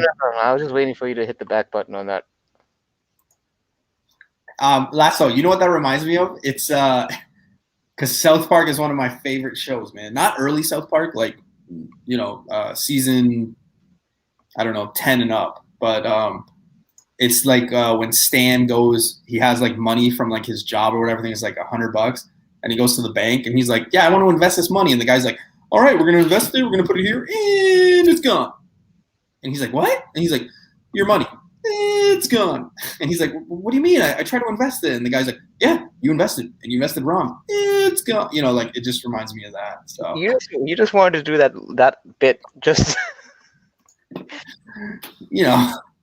It is what it is, man. If Sif is in here, he'll probably use that if I'm ever on their show or something. He'll be like, "Hey, I got this clip." But yeah, again, South Park is one of my favorite shows. So yeah, that's just what Lasso's comment actually reminded me of. So I'm glad we went down that rabbit hole. Yeah, it's like show and tell. All right, I'm not really seeing anything that a lot of people are getting here. I mean, we got U.S. Agent number 3. We got Warhammer 40K, Marinus Calgar number 5. Again, just Marnius Calgar, but it's okay. Marinus, whatever. Yeah, it was close. I don't think that those are any, I don't know. Not anything I'm really picking up. So Wolverine. You better not skip over Wolverine, though. Wolverine is something I'm picking up.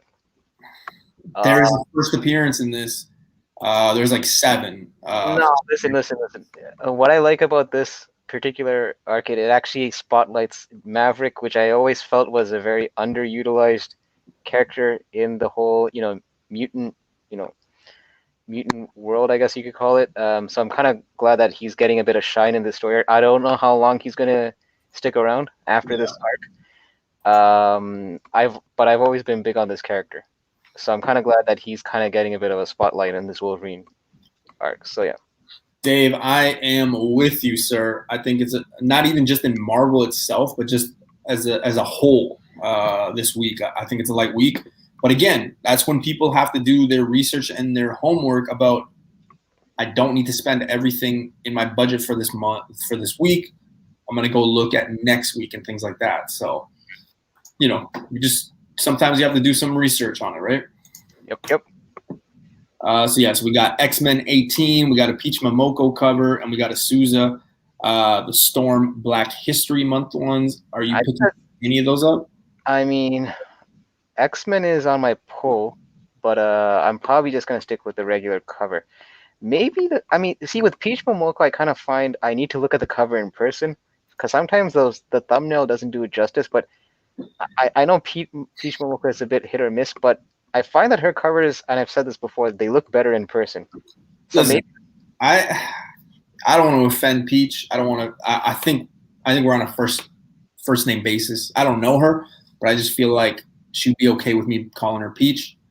Should we dim the lights or something? No. Here's the thing, and I'm not hating on anybody's art or anything like that. I can't draw worth crap, man. If somebody's like, "Hey, you want to draw me a portrait of me?" I draw stick people, right? But here's the thing: the Peach Momoko stuff sometimes is like Nickelback music to me. It's all the same. Like it literally looks something because you're from Canada also. Yeah, so that's why I threw that Nickelback. But like to me, it almost comes off like I don't know. It's just I'm not big on it. I'm not big on the Peach stuff. I know everybody else is, and again, it's not a knock at her. I respect her as an artist and things like that. I don't know. I'm not Peach crazy like a lot of people. Like a lot of people will just pick up a cover because it's Peach and things like that. I think at this point, I don't want to. I know people like to use the word that she's oversaturating the market, but I don't think. I know her early work people were jumping on because that was giving them a lot of bread in the aftermarket. But at this point, you could throw a stone and you could probably hit a Peach Momoko cover at this point. Yeah. But like I said, I do like her art style for the most part because it has that whole manga. Her art style for the. All right, I'll give you that one. Okay. That art style for the most part because it has that whole manga anime feel to it, which I'm a fan of. So, like I said, this is just one of those books I'll probably have to look in person to see. Yeah. Lasso, you literally just told us hidden gems, real names. So thank you for that. But your secret is safe with us, hidden. Dan, Newbie, I'm going back and forth between your show and Reggie. Hey, cool, man. Thanks. Appreciate it. You're in luck because Newbie next week will also be wearing a tank top. So I don't think I own a tank top, so I don't know. Okay, so we'll have to get keys on then. But yeah. Well, yeah, keys will probably do it. All right. So that is it for previews. There's only one more thing to talk about before we get into our comic news and our comic spec. It is DC. We will try not to bore anybody. I know this is usually where Face shines. He loves the DC. Is there anything in your mind? I can't really think of anything DC-wise that's coming out this week. Can you? Is there anything that should be on everybody's radar?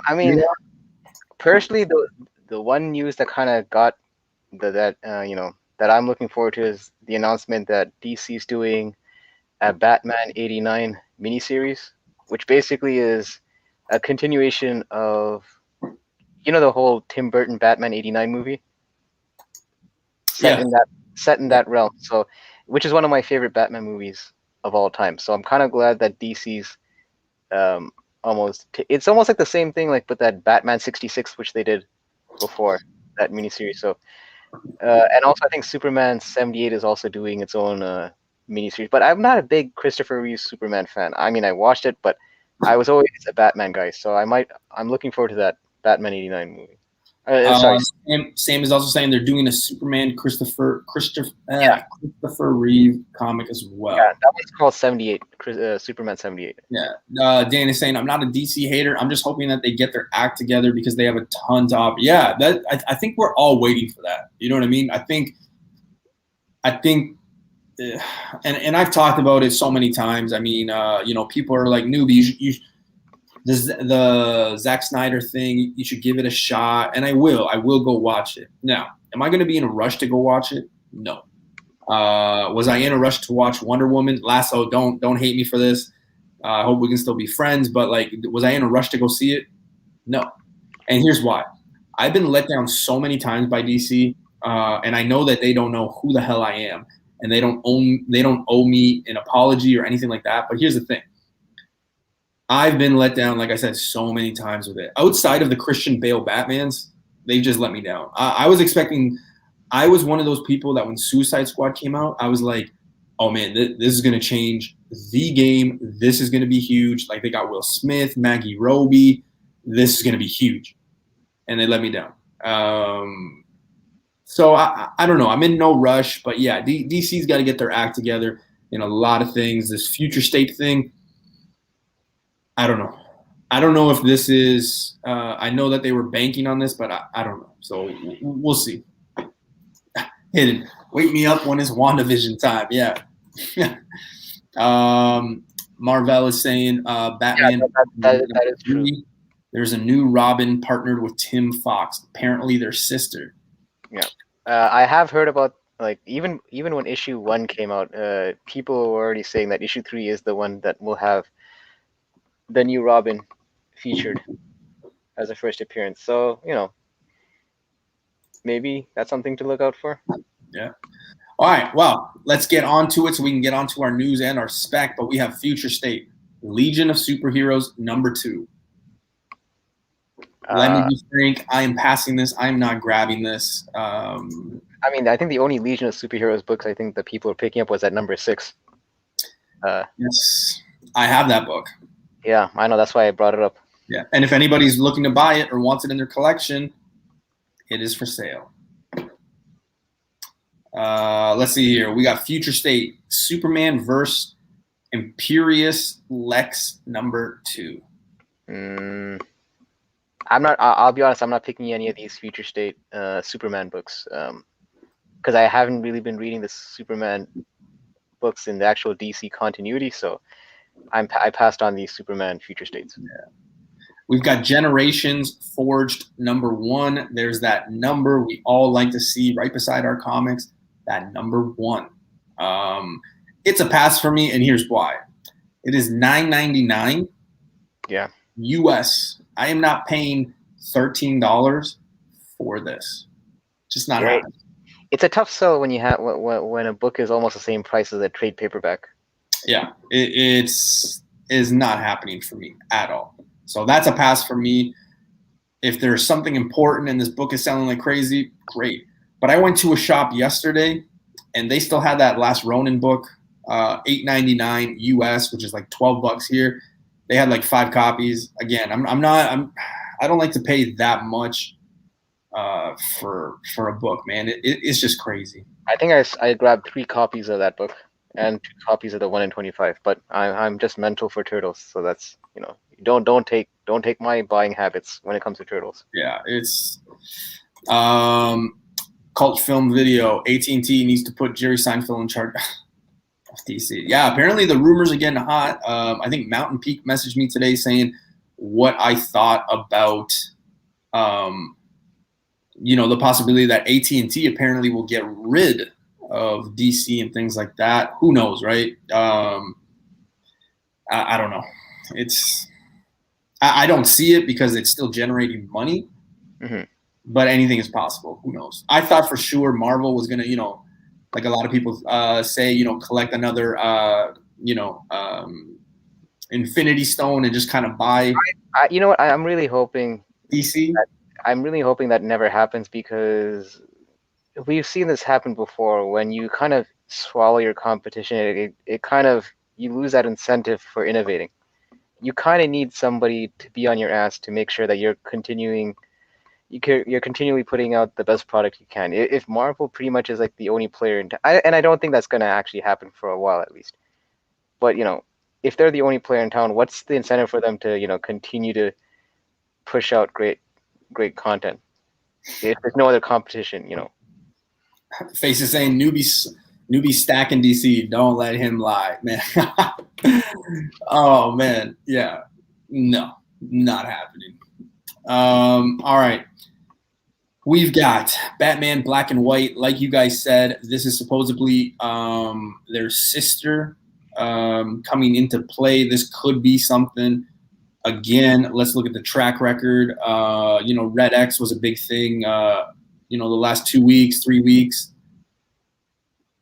I don't know. I'll let you kind of, say your piece on this, but I don't know. Usually the question I ask Hyper is, Wednesday afternoon, Thursday morning, where do you see this book?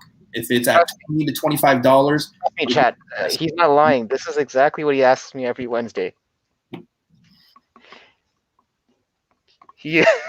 So, but that's where you almost judge the book's success and stuff, right?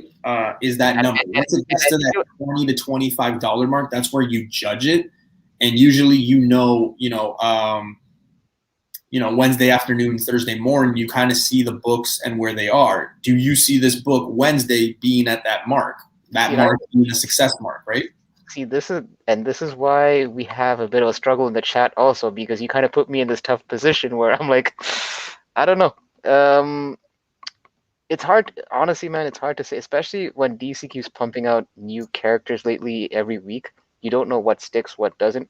We saw that the whole Red X thing, kind of take on a bit of a life of its own in the aftermarket. It is simmering down right now. In this issue, I'm not. Look.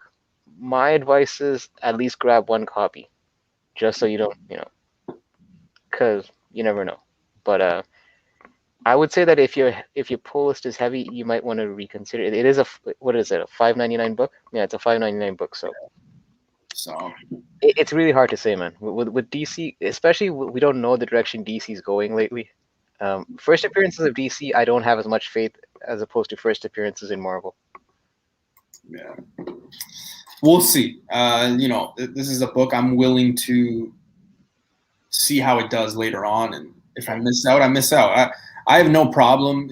I don't have FOMO. If I miss out, I miss out. Hey, whatever. Well, Marvel does bring a good point. I mean, it could, for all we know, it could be a quick flip because there is 2 first appearances. So it's almost like when there's more than one first appearance, you're kind of like the odds are more in your favor. Marvel, do you know what that book is selling for right now, like pre-sale? It's cover price right now because I actually looked before we came on. It's around cover price at this point. Yeah. Well, it's interesting. I think we'll get more answers tomorrow. Monday, the day before it comes out. Obviously, it comes out on Tuesday. We'll find out. So, all right, we got Future State Suicide Squad #2 here. Is that Peacemaker there? I can't tell.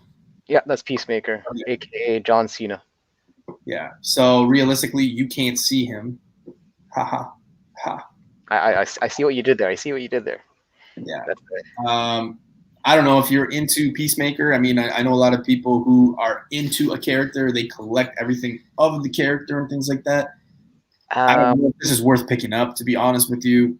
Honestly, I think this is going to be a case where my prediction is with that HBO show that's coming out with John Cena, in the main role as Peacemaker, I think this is going to be a situation where he could either make or break this character. But I think with John Cena, I think he actually might elevate this character from obscurity because not a lot of people really, unless you're like a DC. He looks so dumb in that costume, though. He looks dumb, but I have a feeling he's going to be one of those characters that might actually get a cult following, just because it's one of those. It's so, how can I put it? It's so ridiculous it actually might catch on, kind of thing. Okay. It's just, Future State Dark Detective #4. Yeah, I'm picking this up. I haven't read issue 1 yet. I'm kind of, since this is the final issue of the 4-issue Dark Detective, I'm actually going to read it from 1 to 4. A lot of people are saying that this is probably one of their favorite Future State books. It's actually the Bruce, because we know that next Batman is the Fox guy that's actually, Batman. In this case, we're actually highlighting Bruce Wayne, and it's basically him kind of in a world where the magistrate's taking over, and they're pretty much like going after costume vigilantes. Yeah. So Yeah. it's a lot of people have high praise for this run. So I'm actually going to be reading this once I pick up issue 4. I told a dad joke. Yeah. See, I didn't say dad joke. I was thinking it, but Face said it. See, like me and like, even though he's not in the show, we're in sync sometimes. See you later, Comic Dud. Thanks for tuning in, man. And yeah, tune in for the rewind. We got some comic news and comic spec. So I hope you're able to check that out on the rewind, man. Have a good night. I think this is the first week in a while that I'm not picking up anything for New Comic Book Day. Yeah. Last week was light for me too, man. I think I only picked up Star Wars High Republic third print just because I have the first and second print. Mm-hmm. But other than that, I mean, I didn't really pick anything up. I don't know. I don't feel the need to buy something just to buy something.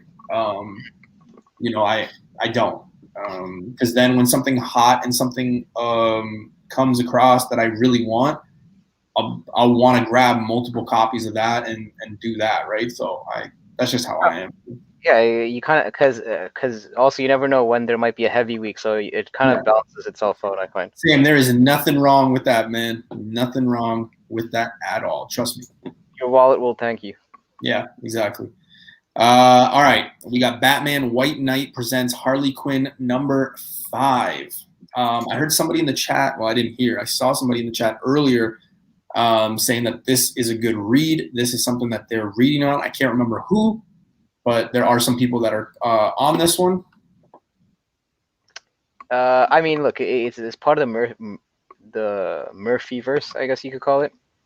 Because Sean Murphy is still doing the whole White Knight thing. So if you've been following all the way from Batman White Knight when it debuted, what was it, like 3 years ago, 4 years ago? This is just a continuation of that universe. So, and there are talks that this might eventually come into either an animated or cinematic form, which I would love to see. But yeah, I'm picking this up. Thank you, Face, for reminding our viewers that I do butcher that name. Wait. It's Comic Dude, not Comic Dud. I say Comic Dud. Did you call him Dud? You call him I Dud? do it all the time, man. I do it all the time, and I apologize. I apologize. Dude, it's only going to be a while before he unsubscribes to our channel. Yeah. All right, and the final book on DC before we get on to comic news and comic spec, but we have Future State Batman Superman number 2. Like I said, anything with Superman in the Future State I kind of skipped on. And these Batman Superman books, they tend to just be fun team up books with not much of a consequence. Yeah. So yeah, it's a pass for me. A lot of these, look, I'll tell you right now, I think the only Future State books that I picked up in this entire whole Future State run was the Batman books. What was it, like Next Batman, Dark Detective, and I picked up Teen Titans and both Immortal, Wonder Woman, and Wonder Woman Yara Flor. That's pretty much the only, and Swamp Thing and Aquaman. Yeah. Cult Film Video is saying facts. Every time I blow money on trash, a grail pops up for cheap and I end up being short. Save that money. Every dollar counts, man, especially if you're chasing those grails. It's true. And then that's the thing, like unless you're like Jeff Bezos, you can't buy them all. So you kind of have to pick and choose what you're buying each week. Yeah. So guys, that is it for New Comic Book Day. We are going to move on to comic news. And then we'll be getting to our comic spec.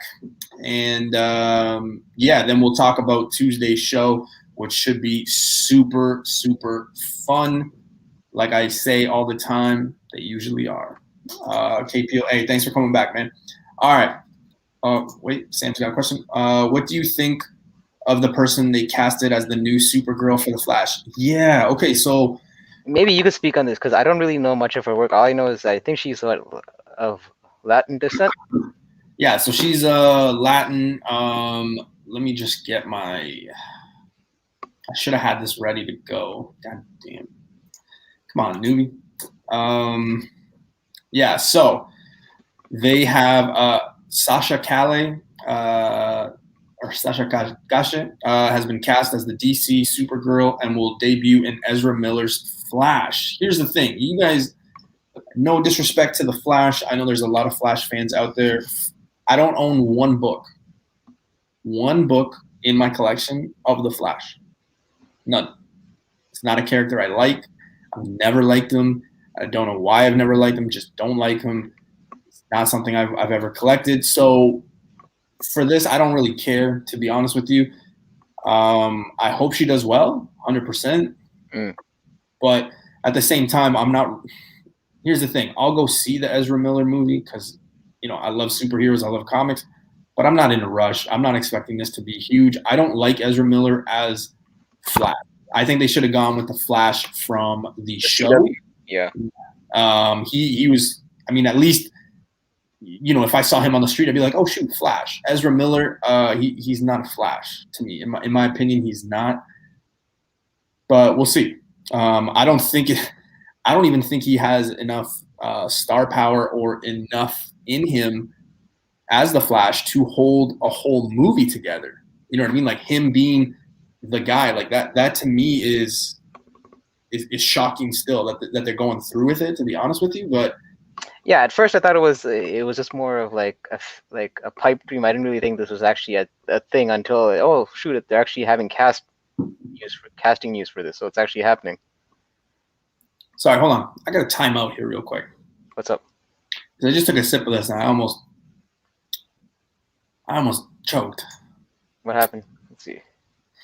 Oh, isn't that your book? Yeah, that's my book. All right, well now you're just showing off, Dan. I think you just made a new friend. So here's what I'm gonna do, Dan. If you send me that book in an AOK for my 2,000 subscriber giveaway, I will put your name on 3 entries, so you will have 3 times more opportunity to win the 2,000 subscriber giveaway. All you have to do is send that book as an AOK, man. Actually, Dan, I would advise you not to send any AOKs to Newbie, because at that point he knows your return address and he knows where you live, and then he'll know where to actually stalk in those bushes to get that Tales of Suspense from your place. So I'm just saying, Newbie is a big Iron Man fan. Yeah. What grade is it, Dan? I always like to know. He's already asking. He's already negotiating. The other news, and again, guys, take it for what it is. It is the Daily Telegraph. Their news is not always accurate, but again, the people that I talk to usually don't put the fake stuff out there. But here's the thing. So we have heard that Jennifer Lawrence has been rumored to be cast as Sue Storm for Marvel Studios' Fantastic Four. Now, is that okay? So is that an actual? Is that news, or are we just? That's news. That's But again, the Daily Telegraph is usually 51-49 on their news. That's not good. That's not good odds. Right. So take it for what it is. Okay, let's just assume that this is a thing and it's actually the case. I'm not really sure how I feel about characters being I know that she was in the Fox universe when she played Mystique, but I kind of wish that they would add more fresher faces to these new characters in the MCU. I don't want to see characters that have already played other superheroes, in other franchises, just being recasted as some. I know they did it with Michael B. Jordan when he was Johnny Storm, and then they put him as Killmonger. Yeah, but it's almost like Chris Evans. It was like a distant memory because that Fantastic Four and the Captain America movie were like far apart. That it was almost. Yeah. Here's the thing I will say though: the track record for that has been very successful. Even when you look at Ryan Reynolds as Deadpool, like they went out and got Green Lantern and turned him into Deadpool. Like the track record is on point. So I'm gonna give him benefit of the doubt. I get what everybody's saying. She was so bored of the Mystique costume. What have we heard about these characters or these actors and actresses who play these roles where there's like heavy makeup, where they have to sit in a chair for basically 7 to 8 hours before they actually shoot because they have to make up her costume or whatever. They hate it. So I don't blame her. Here's a chance for her to come in, no makeup, no nothing, have a good time, something that I think is going to be huge because I think Fantastic Four will be huge, and Mhm. make something good of it. Plus, I mean, I love Jennifer Lawrence. I'm not going to lie. I've I mean, seen Arrow like 3 times. I really like her. So, you know. no, no, and look. As an actress, she's fine. It's like exactly what Marvel's saying. It's just that I kind of wish we got a fresher face, someone that you know we didn't see, like that hasn't really been in the MCU universe yet, or let's just say Fox universe for that matter. It Yeah, just feels like we're just rehashing certain people at this point. yeah, That's absolutely. I mean, at first I was always on point with, or I was always on board with, when, and again, there's been no confirmation, but like everybody thinks that John Krasinski will be cast as Reed Richards. I think that's just fan. I think there's just fan Yeah, wish. I don't. There's I nothing. don't think that's going to happen, but I remember, early on, people were saying, "Oh, if he's getting cast as Reed, maybe Emily Blunt, his wife, will be cast as it." I could see her as it more so than Jennifer Lawrence. But I feel that's fantasy. That's like fantasy booking. Yeah, I don't think that's me actual. personally, I don't think they're gonna. I think they're gonna go a different way with the whole Fantastic Four. I think they're gonna just get new actors and just give a fresh start. I You say don't think they actor, and then need. you have Jennifer Lawrence. Yeah, I mean, it's something that's been reported though. I'm not saying it. I would love Yeah, her to be in it because you're right. You're right. Like right now, yeah, we're just going with the discussion with the assumption that if she was actually cast. You're right. Like until I'm gonna have to probably do more research to figure out if this is actually confirmed news or not, or if it's just, you know. yeah. Shout out to TK. Every time I see TK's name pop up, I'm always like, TKNY, all up in my ride. You got a lot of stunt. That Will Smith song. I don't know, for whatever reason. Every time I see TK, I always think of that Will Smith song. I was keeping quiet so you could continue. I was just waiting for you to fit. TK, what's going on, man? Big shout out to you. Thank you for joining. I think it would be cool if Evans came back as Torch. But he still has a future as Captain America, guys. Like, it's been that's the thing. Like, it's been rumored. It's been said from people at Marvel that he will come back, right? So Like what's next? Is Michael Fassbender gonna come back as Mr. Fantastic at this point? I mean, although now that I'm thinking about it, it's not a bad choice, but still, like I'm just trying to illustrate a point that like let's just get some new faces. That's all I'm saying. yeah. It was Getting Jiggy with It. Yeah, that's the song. TKNY, all up in my ride. You got a lot of stuff for me. Give it to your friend. Let's spin. Yeah, that's the song right there. Yeah. All right. Next up on news, and again, guys, I would always love to have images. I just wasn't prepared, so that's on me. That's my bad. So I apologize. But yeah, so the news is WandaVision. Here we go. We weren't introduced to Mephisto. We were introduced to Agnes the Witch. Here's what's important. And Agatha. again, sorry, I should disclaim. We're going to be talking about the show just for a few minutes before we get into our comic spec. So if you haven't seen it, I would ask you to mute. I would ask you guys to just leave. I do really want to talk about this. I feel like we're like the first show that actually gets to talk about it. I know Very Gary does his thing on Saturdays, but we're next and we get to talk about it. But yeah, so I think it's kind of cool. So I would just ask that if you don't want to get it spoiled, just to leave. It's all good. Catch us on the rewind or something like that. But here's the thing. I would recommend, and here's the thing, like me and Thorough talked about this, like I will not rewatch this show. I will, like I watch the episode and then I'm done. I probably will never go back to watch it. And I know Thorough feels the same way. But, man, you might want to go back and take a look at some of the Easter eggs when Wanda goes into Agnes's house and she starts walking down the stairs. I had to pause it for a second. You might be, and I'm not going to ruin it, but there's some stuff as she's walking, and then there's even that scene where she kind of looks into the, like, where the trees are, whatever, wherever they end up on the last seconds of that episode. Mm-hmm. There's like a face or a helmet right here. I haven't rewatched the episode, but Yeah, because you're not the first person to tell me something about how, yeah, there is some little hidden nuggets Yeah, in that particular scene, but it could be something, it could be nothing. I would just recommend. I'm not going to ruin it for everybody, but just go back. Now, here's the thing too with the WandaVision. We finally see why and how this is going to connect with Doctor Strange. You're saying, well, how? I didn't see Doctor Strange. They didn't mention him. They didn't say anything. The book, like there's that book from Doctor Strange. If you go back and watch Doctor Strange, all those books with the spells, that book, that book was there, and it was in that purple. You know how like Wanda has her magic and it's red? Well, Agnes's stuff was purple. The book had like purple around it, meaning that Agnes is using that book to do spells. So is Wanda really in control here, or is it Agnes? You know what I mean? That's when I kind of started thinking after. Dude, it's Agatha at this point. I thought Agatha, you, you know what I mean. I figured you said Agnes just so that you didn't want to spoil the chat, but yeah. So I think and I will say this, and Face always likes to say, "Man, you were on the bandwagon of it was shit at the beginning." Yeah, the first 2 episodes were garbage. The third episode was garbage. Fourth was good. That's what I was expecting. This episode was so slow. Like this episode, I thought it was boring to be honest with you Oh, until this episode was slow, just like it was just kind of like dude. I found.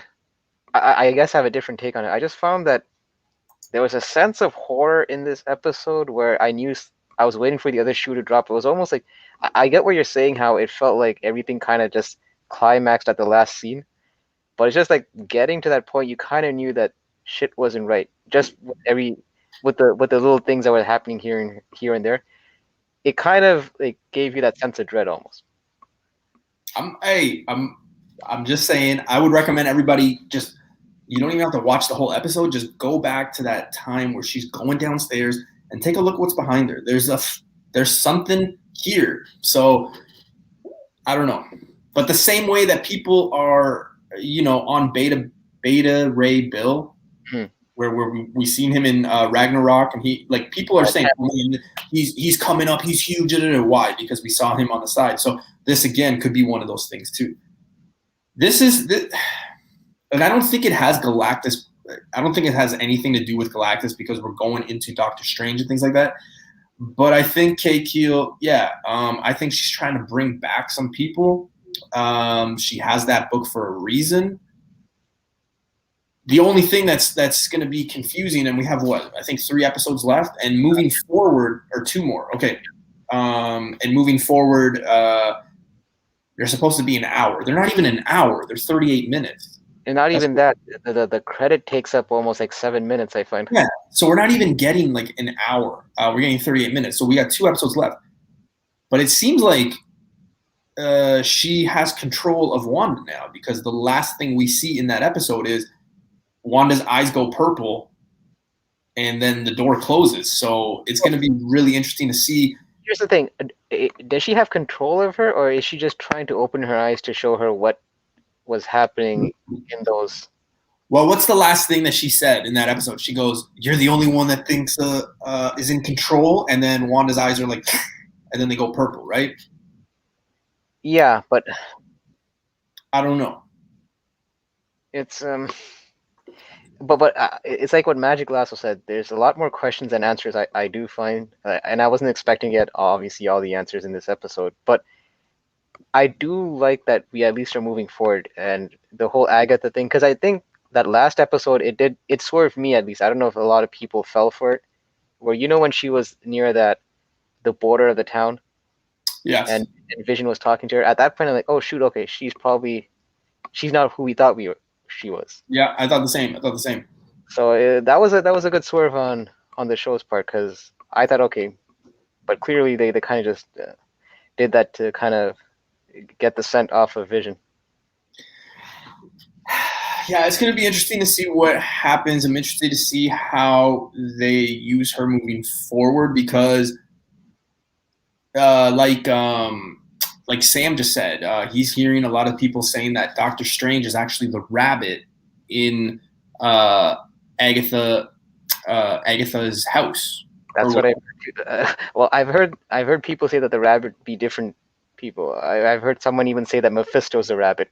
Yeah, at this point, yeah. there's like a running joke that people are calling So, everything a Mephisto. and I don't think and again, I haven't seen a lot of those reviews because honestly, like when I watch WandaVision, like literally an hour after I watch it, there's like YouTube videos of people being like 400 Easter eggs you missed, and I'm like, you know what? I don't think I want it ruined. But here's one thing I will say, and you guys can think it's Mephisto. And again, this is genuinely, I have not heard anybody say this. If you have said it, I apologize. I'll give you credit, whatever. But this is just my opinion. If people think that Doctor Strange is the rabbit, do you notice that in this episode where she couldn't control things, did you notice that bird popped out again? Like it popped up again, Oh, right? from the magic show, right? Yeah, yeah. So the bird was in the house and she couldn't get rid of it. Do you remember early on, she would try to do stuff to like disappear the bird and it wouldn't? Yeah. I wouldn't be surprised if Doctor Strange was that bird and was every animal in it. You know what I mean? Because because Doctor Strange has more power than her, Mm-hmm. I would think, you know what I mean? Like, so she's trying to like cancel it and put these spells, and then Doctor Strange is like, "No, nah, man," So I kind of started doing some research on that, and I think that that's possible. Yeah, the stork. Thank you, Panda. I think that that's possible, and it's again, what are the odds that in the same episode we get the stork again? We also get and we see the book, and we basically see the doorway to okay, now we understand why Doctor Strange is going to be in it. Because Agatha has that book, things like that. So and then I started thinking, I'm like, okay, wait a minute. What if the stork is Doctor Strange and Doctor Strange is in this thing the whole time? That would be a game changer. Damn me, I actually didn't put that piece that together.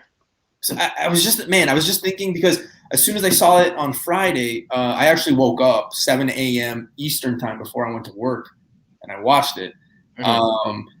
And I started thinking, I'm like, wait a minute, that would make total sense on why when the stork first happened, she couldn't change. Like she tried so hard to get it out and move it, and she didn't. She wasn't able to because Doctor Strange was probably like, no, boom, boom, boom, boom. I don't think it was Mephisto. I think it was Doctor Strange.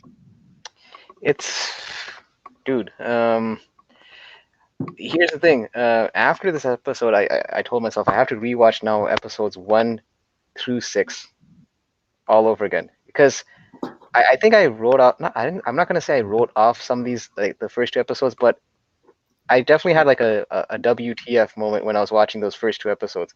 Now it almost feels like I got to rewatch just to pick up on stuff that might tie into the episode that we just saw.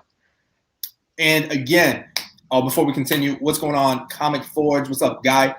If you guys don't know who Guy is, he does pressable defects and he does stuff with spine ticks.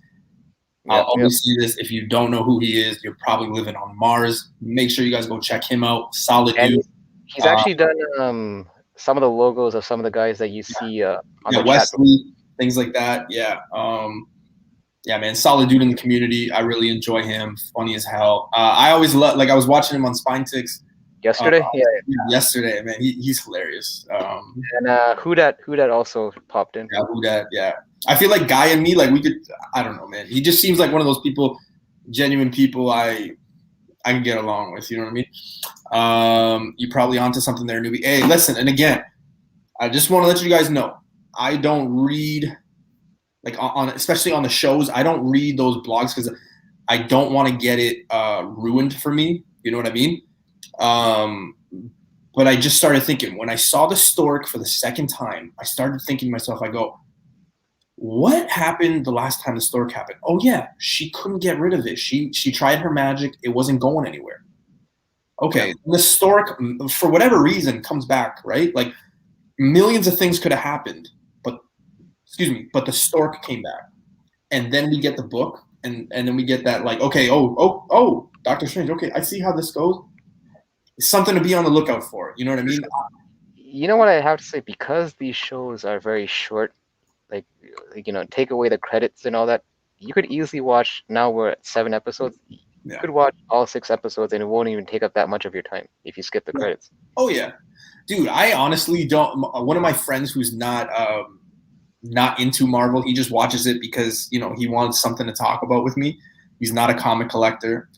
He's like, oh man, are you sure I shouldn't watch the credits? Like usually you're always talking about there's something in the credits. I go, man, there's nothing in the credits. And he literally messaged me. He's like, I should have listened to you.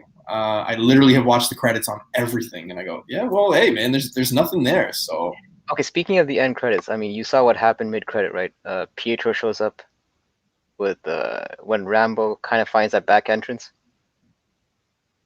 wait, what? I didn't watch the credit. Did you miss that part? No, you know what happened was the episode ended, and then I started just doing my own thing where I'm like, okay, this is Doctor Strange, boom, boom, boom, boom. I started writing stuff down, and like that was it. I didn't write it. Oh man, okay, wow. I know the first 6 episodes, when you watch the credits, there's nothing that happens. But what Marvel taught me was that there's always something that's usually in those mid credits. Now I feel bad because you haven't seen it, but okay, listen, it's Ruin it for me. It's a very small snippet. All right, I'll just explain what happened. So you see Monica Rambeau go into Wanda's house, and she found a back entrance into that basement that Wanda and Agatha are in. As she's opening, the entrance, Pietro shows up and is like, Snoop. What does he say? He's like, Snooper's gonna snoop. Instead of snitchers are gonna snitch, he's like, Snooper's gonna snoop, and it ends like that. So you don't know if he's actually gonna help her or hurt her. Because throughout the whole episode, we haven't seen Pietro at all, right? Yeah, no, we haven't seen him since she kind of Snooper said that your dead husband can't die twice, and then she kind of blasts him away. We haven't seen him since then, right? So it's funny because a couple of people in the chat didn't notice that there was a mid-credit scene also. Hidden Gem is saying, "Oh shoot, I got to go watch it again." Fuck. Okay. All right. Well, at least we know. So here's the thing. And again, my biggest takeaway was that stork. I thought that was Doctor Strange. I think if you go back, like I said, I'm gonna sound like a broken record. That's what I think. And I've heard this theory of Doctor Strange being the rabbit. I don't think so. I think Agatha would have noticed because she has those witch powers and things like that. I think it was the stork. And think about it, people. She couldn't change him. She tried to get rid of him, and the stork was just like, "Nah, I'm still here." The other thing that I've claimed is, there's rumors that a big actor or actress is going to show up at the end of this. Yeah. I think it's Magneto. I don't think it's Mephisto, and I've said that many, many times. But we'll see. I think everybody has a guess on who Mephisto is. It's funny as hell because I saw Mint Hunter and Dudes Talking Comics. They posted a picture where it was like 4 characters, and there was that Leonardo DiCaprio meme where he's like pointing, and it was like Mephisto. Yeah. At this point, I mean, any character that comes up will be Mephisto. I don't know. We'll see. It's because the thing is, I know, like at first, when Agatha was revealing her whole master plan to Wanda, you saw that she was saying how she was responsible for, how Pietro came to her doorstep, right? But that's not to say that Pietro was just formed out of like her own imagination. Clearly, there was someone someone was like a conduit for Pietro to come in. It's definitely another person. It's not just some figment of Wanda's imagination. So it could be Mephisto. You never know, or it could be Nightmare. Me personally, I think it's Nightmare over Mephisto. I think Mephisto comes a little bit later. But who knows? Comic Vet, I noticed earlier, a few seconds ago, you said late to the party. No worries, man. That's all good. Appreciate you coming and stopping by. He says, anyone thinks Sword was creating Wonder Man from Vision's parts? Well, Wonder Man is Vision's sibling, right? Technically. No, it's his brother. Yeah. We'll see. Blue Green Artifact says Bethany said it's an actor he wanted to work with. Yeah, that's what I'm. Yeah. Paul Bettany, the actor who plays Vision. Yeah, I think me personally, guys, I think it's that last scene is gonna be like Magneto coming and being like, "I'm your father," and then that's it. I don't know if it's gonna be in that voice.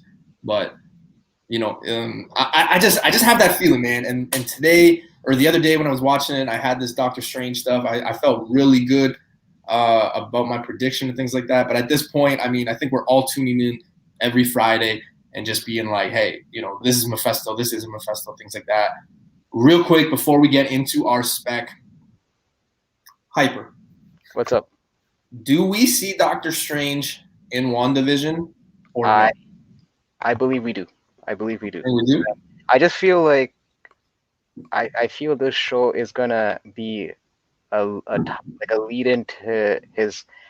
I keep forgetting the title of his name of his movie. What is it? A Strange Tales Multiverse something yada yada. Well, it's Doctor Strange, Tales of the Multiverse or something like that.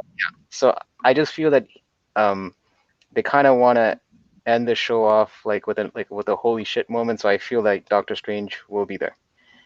Yeah. It's going to be interesting. The Butcher is in the house. What is going on, man? Thank you for stopping by. Appreciate your support and tuning in, man. Yeah, Renos. That me personally, I think it's going to be Fassbender. He shows up, or whoever if they recasted Magneto. But I just think we see Magneto.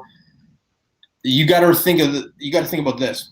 The guy who plays Vision said he at the end of the episodes, it's going to be somebody he's really wanted to work with his whole life.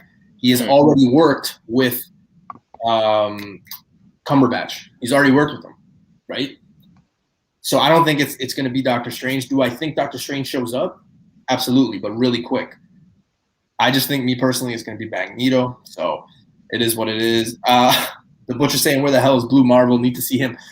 Man, I know everybody's on Blue Marvel, and people are trying to pick that book up. It's like $1,000 book, 9.8 and plus. He could be that person on the other end of the phone, though. Like, remember, I think it was the last episode that Kat. Yeah, she talks about, she's always on the phone with like a friend, and it could be the other dude on the other line. Because almost there was a familiarity with Monica Rambeau when, But you know how I feel about this, man. I feel like when it's too easy, it's never that. You know what I mean? Like I always feel like Marvel wouldn't throw something in your face like, hey, here, it's that. Like I just don't know. Do I think Blue Marvel will eventually be something in the MCU? 100%. Do I think Blue Marvel's coming right now? I don't think so, man. I mean, but at the same token, I think sometimes we might overcomplicate things, and sometimes the answer might be right in front of us. Yeah, that's true too. It could go both ways. And guys, if you guys aren't familiar with who Blue Marvel is, it's basically who Monica bangs in the comics. It's Monica's lover, whatever the case may be. As the Butcher eloquently just put it right now in the chat. So yeah, just be on the lookout for it. I don't know. At this point, I think it's just one of those guessing games where, every episode, like everybody just thinks that, we know who's coming, this, that, and then these other Easter eggs happen. So just be on the lookout for it. Look, I've changed my tune. Like, we've had this conversation before. The first 2 episodes, I was like, I was with you. I was with you in the same. Boring as hell. But at the same time, I was like, okay, you know what? I'm not. It's not a situation where after 2 episodes I cancel the show. I figure, okay, Marvel has something up their sleeves, and I'm kind of glad we're in a position where I don't have all the answers, and I'm just waiting for the next episode. But I do think the next episode is probably going to be. I mean, we got 2 episodes left. I think right away it's going to be like jam-packed action. Let's go. What's going on? You have apparently what happened in this trailer. You have what's going on in the basement with Agatha and Wanda, and then you have Vision on his way there. I think this is where the action happens. Yeah, I think this episode's like the final scene of this episode is like a turning point, and I think the next 2 episodes is almost going to be a lot of moving pieces, put in place. Yeah, Butcher's with me, man. He says the next episode is going to be crazy. I think so too. And then I think the final episode is just going to be like a continuation of like just action packed, boom, boom, boom, boom. They did listen for what it's worth. I don't know which source, but someone I think in Marvel or something, they almost said that the end scene is going to be equivalent to Endgame. I don't know how that's going to be the case. They better not have Tony Stark dying again and No, no, saving no, everybody. no. I think what they meant was in terms of the scale, the grand scale of That's huge, especially in a 38-minute episode. for a TV show. That seems kind of Yeah, that's like pretty crazy. so. All right, guys. So that was our news. We'll finish off with our spec. And again, I do want to apologize. I'm usually super prepared. I messaged the wrong file from my work computer to my laptop. I'm cheap, so I don't have Excel or PowerPoint or any of that stuff on here. I usually just use my work stuff. So yeah, I have books on hand, which beats that because you guys know my theory, not my theory, the way I do things. You know, when I spec on things, I'm either looking for the book, buying the book, or already have the book. So that's good. So I'll go first, and then I'll let Hyper go. Again, next week, I promise you guys, we'll be back on the PowerPoints. Okay. So first book, and again, it is just one of those books that, you know, like I said, I bought 7 of them at $1 a piece. They're 9.4 or higher. I only have 2 left. And I just bought 7 of them for $1. But it is Mighty Avengers #1. You got Spectrum right there. It is the first time Monica Rambeau is Spectrum. I think this has legs because I also don't think that just after these next 2 episodes, that's going to be the end of Spectrum. So here's the thing. I'm living proof. And I know a lot of people say, oh, you can find it at $1 bins. No, I'm living proof. I found 7 copies of this book for $1. Okay? So this book is out there. You just got to look for it. Okay? Yep. They're super high condition, all of them. I was surprised that all 7 were in really good. I bought the same book at cover price a few weeks ago. So yeah. It's definitely out there. So yeah, it's really out there. And again, I bought 7. I got 2 left. You can find them out there. $1 a piece. So yeah, it's out there. This is a really good one to have because you also have her on the cover as well. So just be on the lookout for this one. Really solid book to have.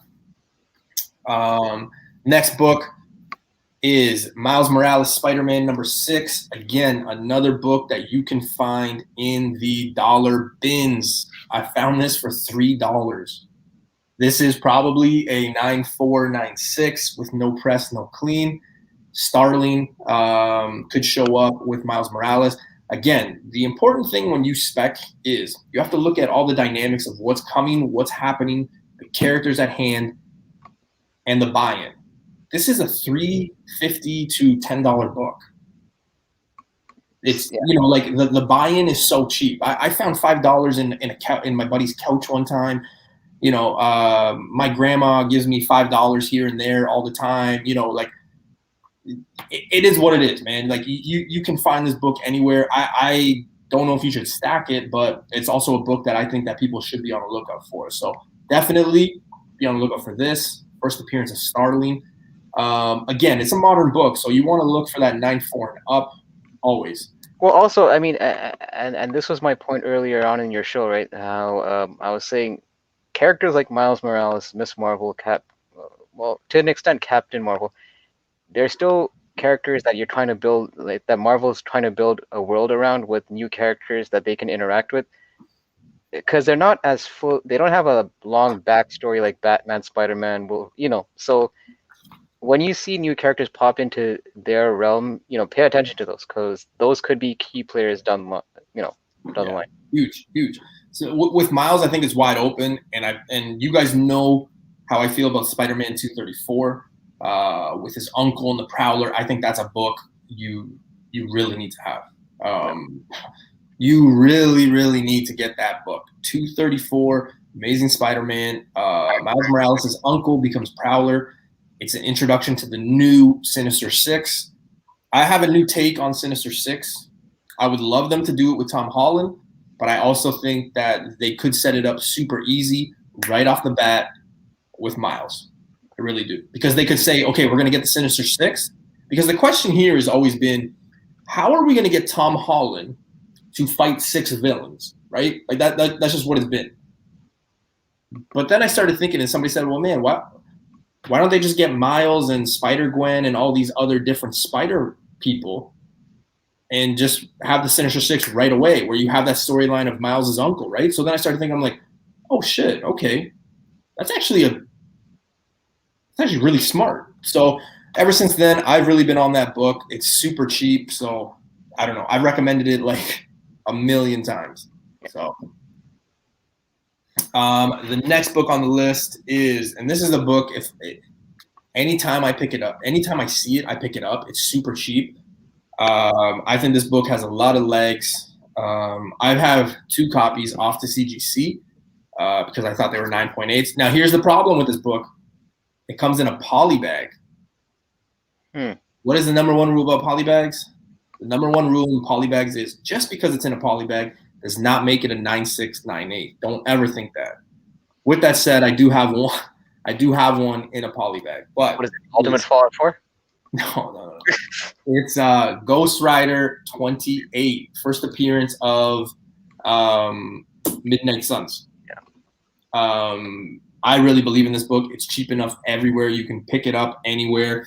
So this is Punisher, Doctor Strange, Ghost Rider, and I'm missing one more. I can't remember who, but it's when they all team up. It's also the first appearance of Morbius. Yeah, Morbius. It's the first appearance of Lilith as well. What you will notice is CGC does not have this in the notation. So if you have the book graded or you look for graded books, it's not going to say first appearance of Midnight Suns. Keep that in mind. But man, actually, in this case, especially those 90s poly bag, you actually might want to get rid of the poly bag just because the acidity of those bags, in the long run, it actually might hurt like the quality of those books. So, yep. I collect that book anytime I get it, man. It is a book I recommend grabbing.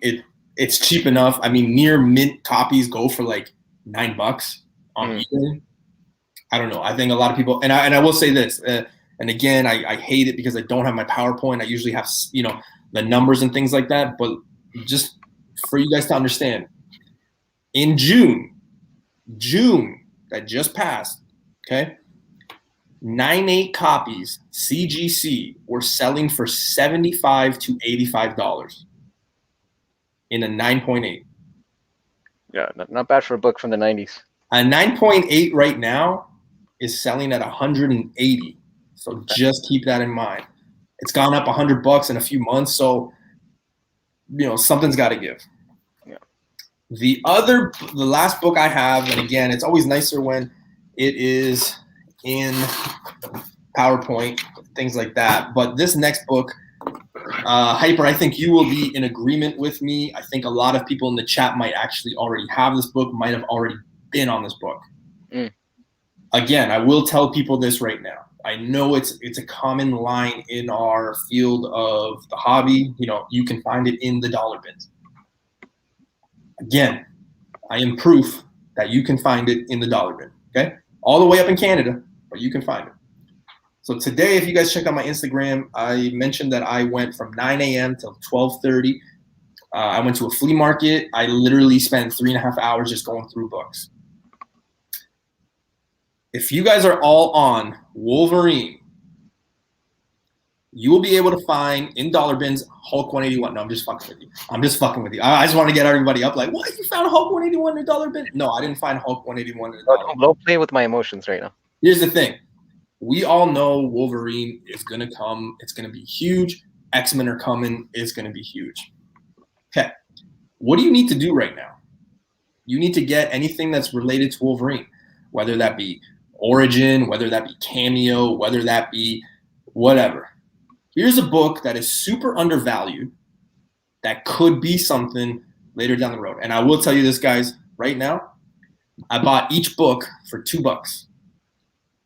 And these are 9.6s, maybe 9.8s. Okay, I'm pretty good with my grading, but I really think, and shout out to Bleecker Street, because if he presses them, which he does a great job at, I think they could be 9.8s. I'll say right now they're 9.6s, but it's Marvel Comics Presents number 72. Origin of Wolverine. Huge book. It's no Hulk 180. It's no Hulk 181. It will never see the prices of those 2 books. But will this $2 book be maybe $100 book one day? I could see it. Could it be a $50 book? I could see it. And You can find these super cheap in dollar bins. Like I said, I'm living proof. I don't just throw that stuff out there where people say, you can find it in dollar bins. Like I've been told I can find ASM 300 in a dollar bin. I don't think that's ever going to happen for me. But shit like this, totally. And it's super underrated, man. These are 9.6, 9.8 candidates, and I $2 each, $4. I gave the guy a 5 because I didn't want the loony back. You know what I mean? A loony's a $1 coin here in Canada. But I think you're talking about a wacko. Yeah. So this is a huge book, undervalued. While everybody's on Hulk 180, Hulk 181, don't forget to get the Origin, man. That's a book a lot of people go after. So definitely go pick it up. Again, I'm only showing you this because it's out there, and a lot of people don't know, and a lot of people think that they can't find it. I'm telling you, it's living proof. The thing is, newbie, with this one though, because it's that book is plentiful, having it in the high grades is actually what's going to make it count. So in your case, because you said you were able to find like very high grade copies, that's what's going to probably help it in the long run.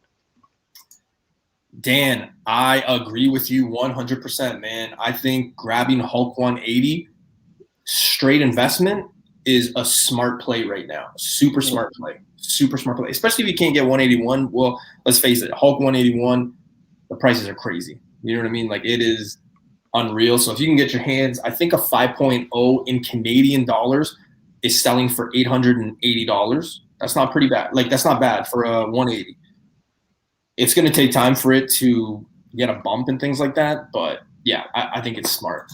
And the thing is, we saw how it happens, right? When people get priced out of one book, they go to the next best thing.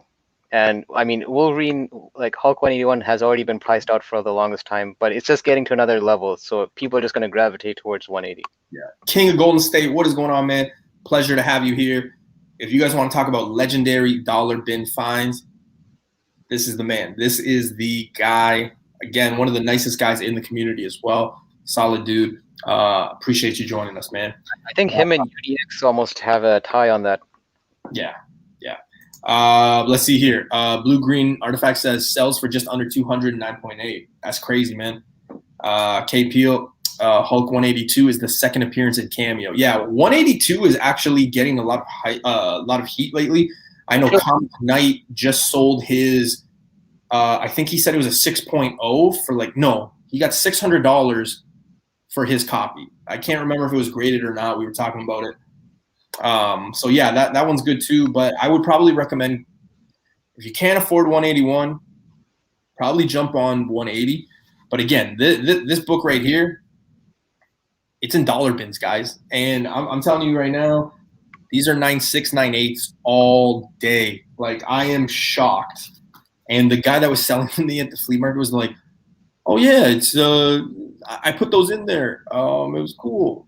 And I was like, "Oh, sweet." So yeah, I don't know. He even knew what it was, and he still let me leave with them for $2 a pop. So yeah. 181 is skyrocketing. I have a 7.0. I will tell you guys right now, I am wanting to buy Hulk 181. Like, I'm legit like.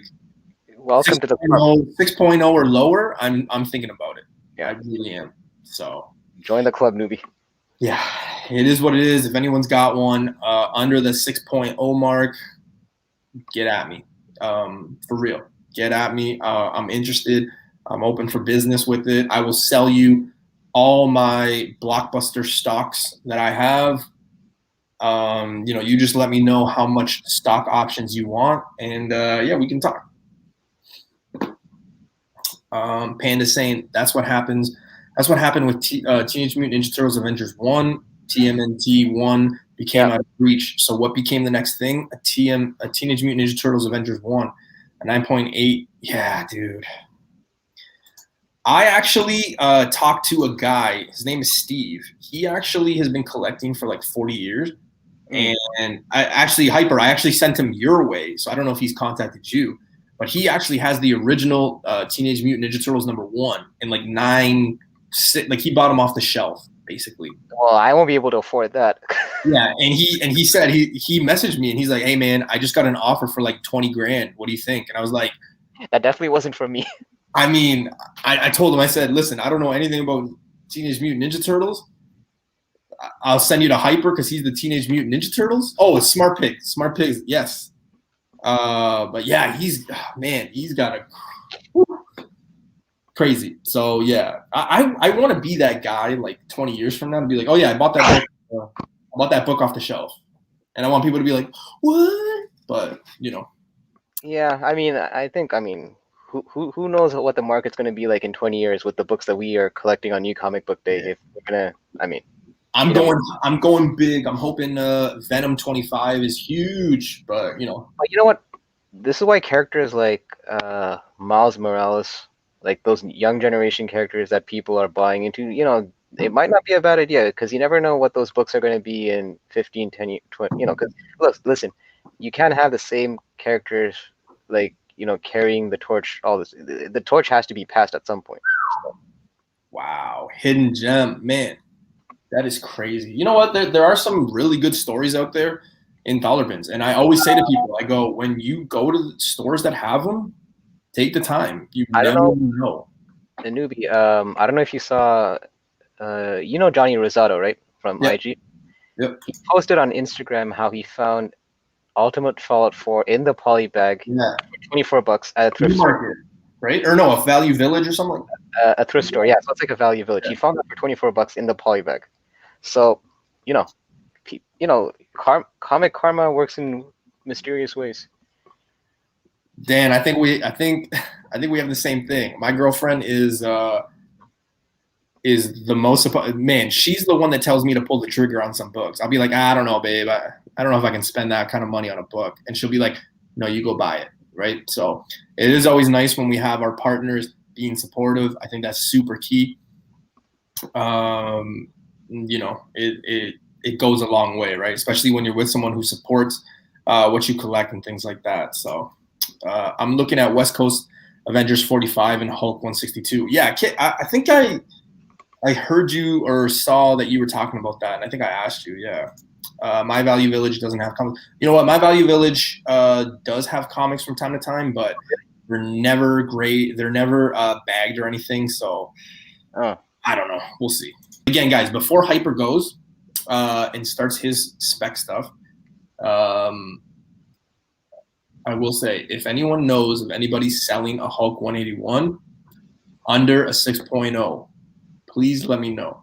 I'm super interested, so please let me know. If somebody wants to send it to me as an A-OK, I'm okay with that too. But and this is what it is. So yeah. So let's get started.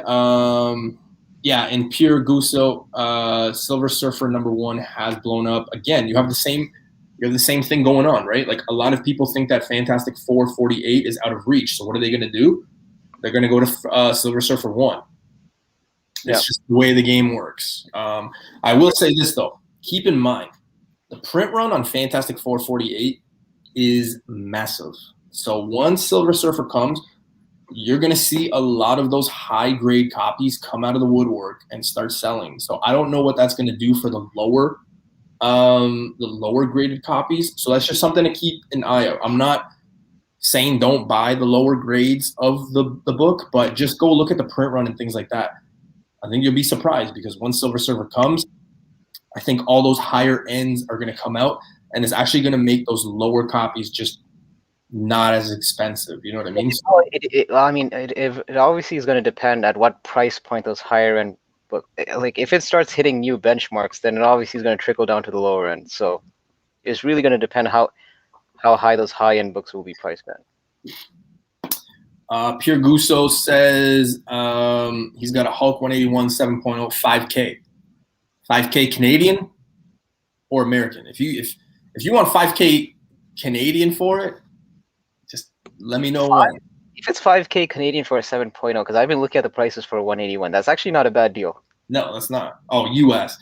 Yeah. Okay. So now it's a different story. Yeah, now it's a different story, man. That's a different story. 5K Canadian, man. 5K Canadian for a 7.0 actually is not so bad. I'll give you a free newbie T-shirt or a pair of socks. But yeah, he's also saying Silver Surfer #1 is the best investment book of all long term. You know what? We'll the see. hell was that? Because it kind of goes with what we're doing on Tuesday's show. So on Tuesday's show, we're going Grail versus Grail. Which would you rather? Gotcha. It's something that Face came up with. I was just a PowerPoint man, but we're going to be talking. We're going to put Grail versus Grail, one beside one another. And we're basically going to talk about dollar values, where they are, our long-term spec, and things like that. So maybe tune in. We will be talking about that book for sure. He got his 7.0 for 1220. That's unreal, man. That's really good. If we're all flexing on if we're all flexing on each other on our finds, then I got a first silk. Hey, yeah, I'm not flexing on anybody. I'm just really happy when I find something really cheap. But that silk one is pretty good. How much does a comic book have to be considered a grail? Yeah, Whatever you want, man. Whatever your dream book is. Some people find a $500 comic book a grail. Some people think it's like a grand. I mean, I'll give you an example, right? Keys. He's been a friend of mine for almost 9-10 years. I've known him for a very long time. We've been through a lot together. We're in this comic book thing together. One of his grails is a Spawn book, and the Spawn book is like $200, I think. And another one of his grails was X-Force 116, which is first appearance of Dupe. So it also just, that book is not that expensive, but it also just goes to show you that it's also based on like what you collect, what your favorite character is, and things like that. So like Hyper said, a grail could be $500, $1,000, or it could be a $200 book. It all just depends on how you collect. You know what I mean? So, all right, let's get into it because we're almost going on 3 hours. So we're going to get Hyper to do his spec, and then we will have some announcements. So tune in. I was going to say stay tuned, but. Yeah, I mean, these aren't really specs. It's just more like books just to be on the lookout for. But yeah. So if you guys have, wait, no, you're not supposed to play the audio yet. But all right, fine. You did. So there we go. Listen, if you guys have tuned into the trailers, you probably would have saw the Mortal Kombat trailer that dropped. Wait, not yet. And are you having fun with this? I feel like that should be my ringtone. That should be. But yeah, listen, I was pumped to see that Mortal Kombat trailer, especially after watching what was it? The last movie was Mortal Kombat Annihilation. Then they did some YouTube stuff. This movie looks to be in tune with the actual essence of Mortal Kombat. So, you know what? I'm pumped. And we've seen how video game comics have gone up when these movies, when these movies are coming down the pipe. So I'm just going to show a few. Oh, shit. Oh, give me a second. Sorry, pop up. Yeah, so I'm just going to show you a few books to be on the lookout for. Man, that's the last time I put audio on this slide. I will say this before we get into this Mortal Kombat, because it's Mortal Kombat spec. Yeah. I will say this because I haven't had a chance to talk about this with the chat. I am a huge Sub-Zero fan. I've always been Sub-Zero. Anytime I played the video game, I was always Sub-Zero. I always wanted to know how to freeze and do everything, all the cheat moves, everything. Sub-Zero is my guy. Apparently, he is going to be the main villain in this movie. That is what he's written.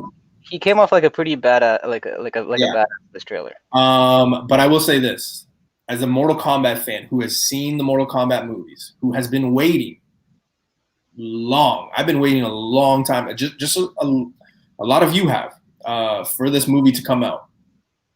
Man, I am so pumped for this. Like honestly, I will tell you this right now.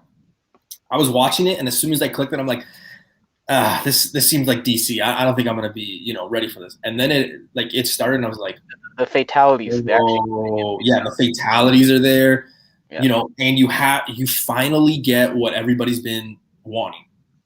You finally get Scorpion versus Sub-Zero, and that is fucking dope. But again, I'm a Sub-Zero guy. If he's the villain, great. I don't know. I just really like the fact that I mean, again, it's just a trailer, but they've really hit on it, and I think a lot of people came away from that trailer with a positive outlook, being like, "Oh damn, Yeah. we got something." And So here's the thing, look, most of you know that, well, that do know me, that I'm more of a Street Fighter guy, but look, I respect the Mortal Kombat franchise. I liked the first movie a lot. I thought that the first movie still holds up. Second movie, not so much.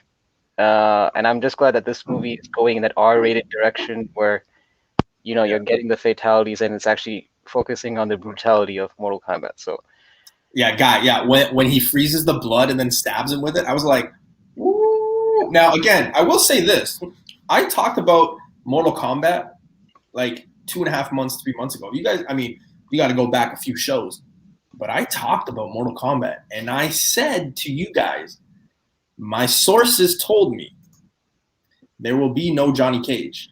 There will be a new character, and I think outside of everything that was done in that trailer, everybody was pumped. Oh man, Sub-Zero, Scorpion. Oh, it looks good. It looks cool. Blah blah blah blah. The one thing that came out that was a negative was people were like, "Well, where's Johnny Cage? Who is this guy?" And the guy's name, I believe, is Cole. Cole, yeah. He's supposedly the future, but again, it was something that was brought up. That Johnny Cage was not going to be in Well, it a few months ago. So I mean, I wasn't surprised. The fact that Liu Kang is more or less just an ensemble character, whereas in the past movies he was like the central figure, not so much anymore. He's kind of just part of the cast at this point. Yeah, it tells you it's a different direction that they're going in with this movie. Yeah, but like Guy said, when I saw this, man, I was like, oh, okay. So yeah, I just hope they don't kill Sub-Zero, because if this does well, let's face it, it's going to be a money grab. Will there be a Mortal Kombat 2? You're goddamn right. Also, if you didn't see, go back in the trailer. In the background, there is also Reptile. So you get Scorpion, Reptile, and Sub-Zero. Just, you never know. Because Reptile had a weak thing too in the first movie. Like he got beat like super quick. I actually liked his fight with Liu Kang. It wasn't so bad. But yeah. So let's get started with Mortal Kombat, guys. Do you want to play the audio one more time before we continue? Because we won't be able to go back to this. All right, let's move on. Oh, you should have added the audio with like the song like dun, dun, dun, dun, dun, dun, dun, all throughout this thing, man. I don't want our channel to get flagged. Oh, guy, hey, ladies and gentlemen, you heard it here first. Guy is saying Johnny Cage end credit scene. Write that down. So it could happen. It is 12/22 February 22nd, 21st, 22nd. So keep that in mind. All right, let's get started, Hyper. All right. So, the first batch of Mortal Kombat comics, they weren't actually available at retail stores. The only way you could actually order them was through mail order, which is why they're a bit more scarcer and harder to find in great conditions. Like this one, the first ever Mortal Kombat comic was released to coincide with the first Mortal Kombat game, and this one you could only order in, like it was like a mail order thing that they were doing back in the 90s, so you couldn't actually find it at your comic shop. I'm kicking myself because I found this exact book at my comic shop. They were selling it for $40. I passed on it because, like I said, I was more of a Street Fighter guy than Mortal Kombat, so I kind of passed on this book. It's selling for $250 to $300 raw, and those are just the recent sales I looked up on eBay. So yeah, if you go to the next slide. Next slide.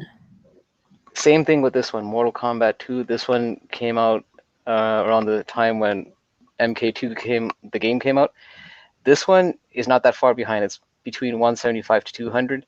This was also a mail order tie-in. It wasn't available in stores. And yeah, man, it's another scarce book that, and it's just, and because of the black cover, it is kind of hard to find in great condition. Like, I'm kind of showing these books because I'm proof that these books were out there. I don't think they're out there anymore for me to grab, because I'm sure someone else grabbed them at this point. But if you find them, I would snatch them, because I mean, I'm sure that some shops might not know what they have on hand, and they might be in your back issue bins. It's true. So these three comics, those first two comics, they kind of did it as a mail order. These three, these were only available if you pre-ordered the game. So these also, you couldn't actually buy them at actual comic shops. Like the first one, Mortal Kombat 4, was released with the, I believe it was like the PC, might be with the console version as well, but they were only bundled in when you pre-ordered the actual game. Same thing with Mortal Kombat Deception. And the last one, I don't know if you guys remember Mortal Kombat versus DC Universe. They actually had a game for the PS3 and Xbox 360, I believe. This comic was released with the collector's edition. So these comics, I didn't really find much sales data on this one except for Mortal Kombat 4, which I think the last one sold for about $200 raw. Just the comic. So, yeah. Sorry, I was just fascinated by this comment. Hulk 181 7.0 just sold on eBay tonight for $5,500. Again, if anyone has, my budget is probably $5K. If anyone's got it and is willing to sell it, just let me know. The first actual Mortal Kombat comic that came for retailers was from Malibu Comics, called Blood and Thunder. This was a 6-issue miniseries. Malibu Comics had about 27 issues of Mortal Kombat in its lifespan. This one, I mean, it's not an expensive book. I think the first issue goes for around $10-15. It's only if you go to the Next Flight Newbie. Yep. Those variants are what you want to look for. That gold foil goes for about $100 raw. And same thing with the hollow. The hollow, I think a 9.8 sold for about $400 US. Damn. I like that hollow one. Yeah, hey, take care, guy. Thanks for tuning in, man. Appreciate your time. Peace. But yeah, they're super hard to find. And the thing is, with these Malibu comics, the reason that they stopped after 27 issues is because the sales numbers were low for these books. So that kind of tells you that the print run isn't that great for this entire run. So it might not be a bad idea if you do find, like, because I know that they had Mortal Kombat X. Mortal Kombat X. I was trying to. I think you were. I think that was released by DC Comics. That's not going for a lot, but the Malibu Comics run, if you do find them in the wild, it might not be a bad idea to pick them up, especially when the movie comes closer, because we've seen these books kind of heat up. Like I picked up, I'll show you.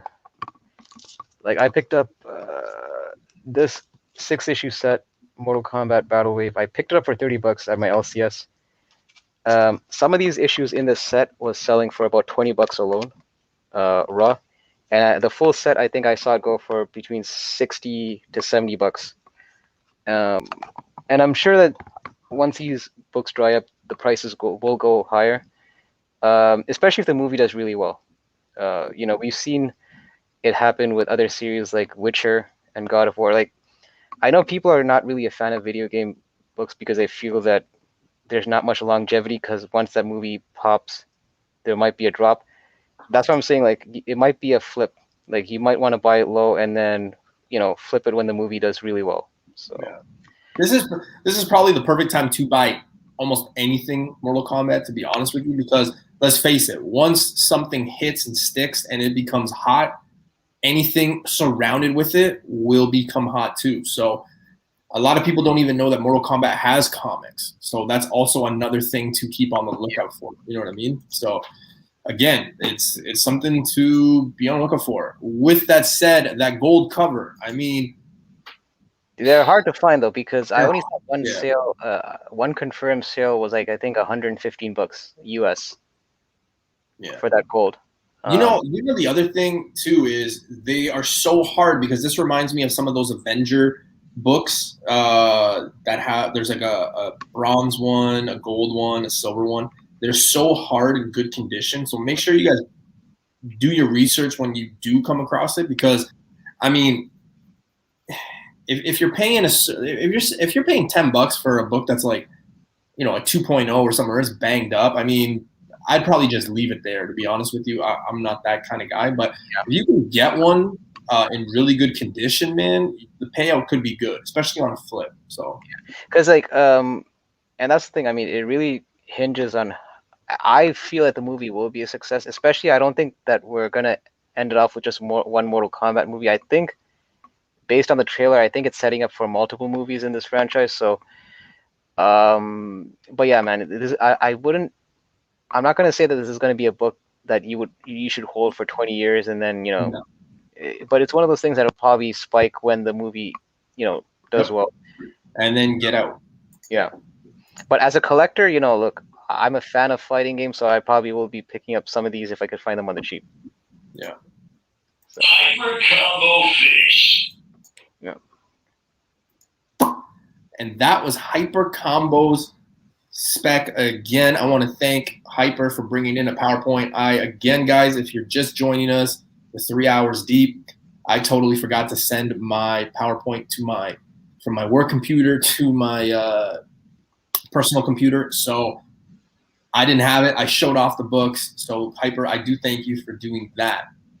Guys, I will let you guys know Tuesday, we again will be going Grail for Grail, something that Face wanted to talk about, his idea. So all I did was make a great PowerPoint. We're going to be talking and putting Grails versus Grail. We're going to be talking about price points, their longevity, their short-term game, long-term game, what you should buy, what you shouldn't, things like that. So keep that in mind. Wait, newbie, just a timeout. Just to address Dr. Lovebox's comment about MK4 comic, that was actually on the second slide where I did mention MK4 along with the two others. Was it Deception and shit, I can't even remember my own slide, but there was a third Mortal Kombat versus DCU.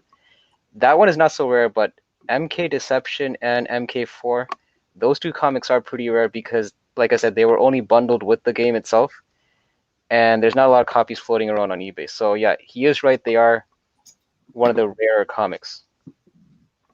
Yeah. So.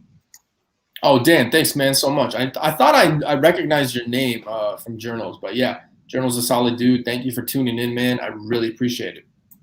So yeah, thank Hyper for that. Like I said, guys, Tuesday we got our show, 9:30 p.m. Eastern time. Like I said, Grail versus Grail. We're gonna be examining some of the biggest Grails, talking about price points, longevity, things like that. Should you grab it? Will they come down? Things like that. Obviously, it's all preference, but it's going to be a nice conversation, a nice chat piece. So I hope you guys can all join. Like I said at the beginning of the show, I just dropped a video. I grabbed a Grail. That is important to me. It is behind me somewhere there, I think right there. So definitely go check that out. You guys already know where to find me, Newbie Comics. Hyper, what do you got coming up, man? Shoot.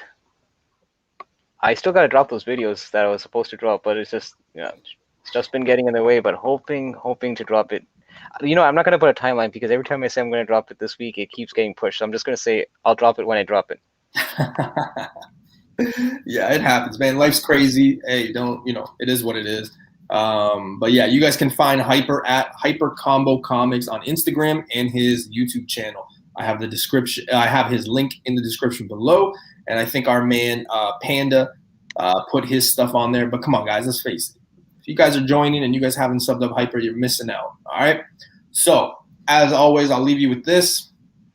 Make sure you guys go sub everybody in our community, sub everyone in the chat. You never know when you're going to need somebody, whether you're buying, selling, or you want to get information. Again, you never know who you're going to meet either. You could meet a good friend. So keep that in mind. And as always, guys, I'll see you guys next time. Next time is Tuesday. Peace.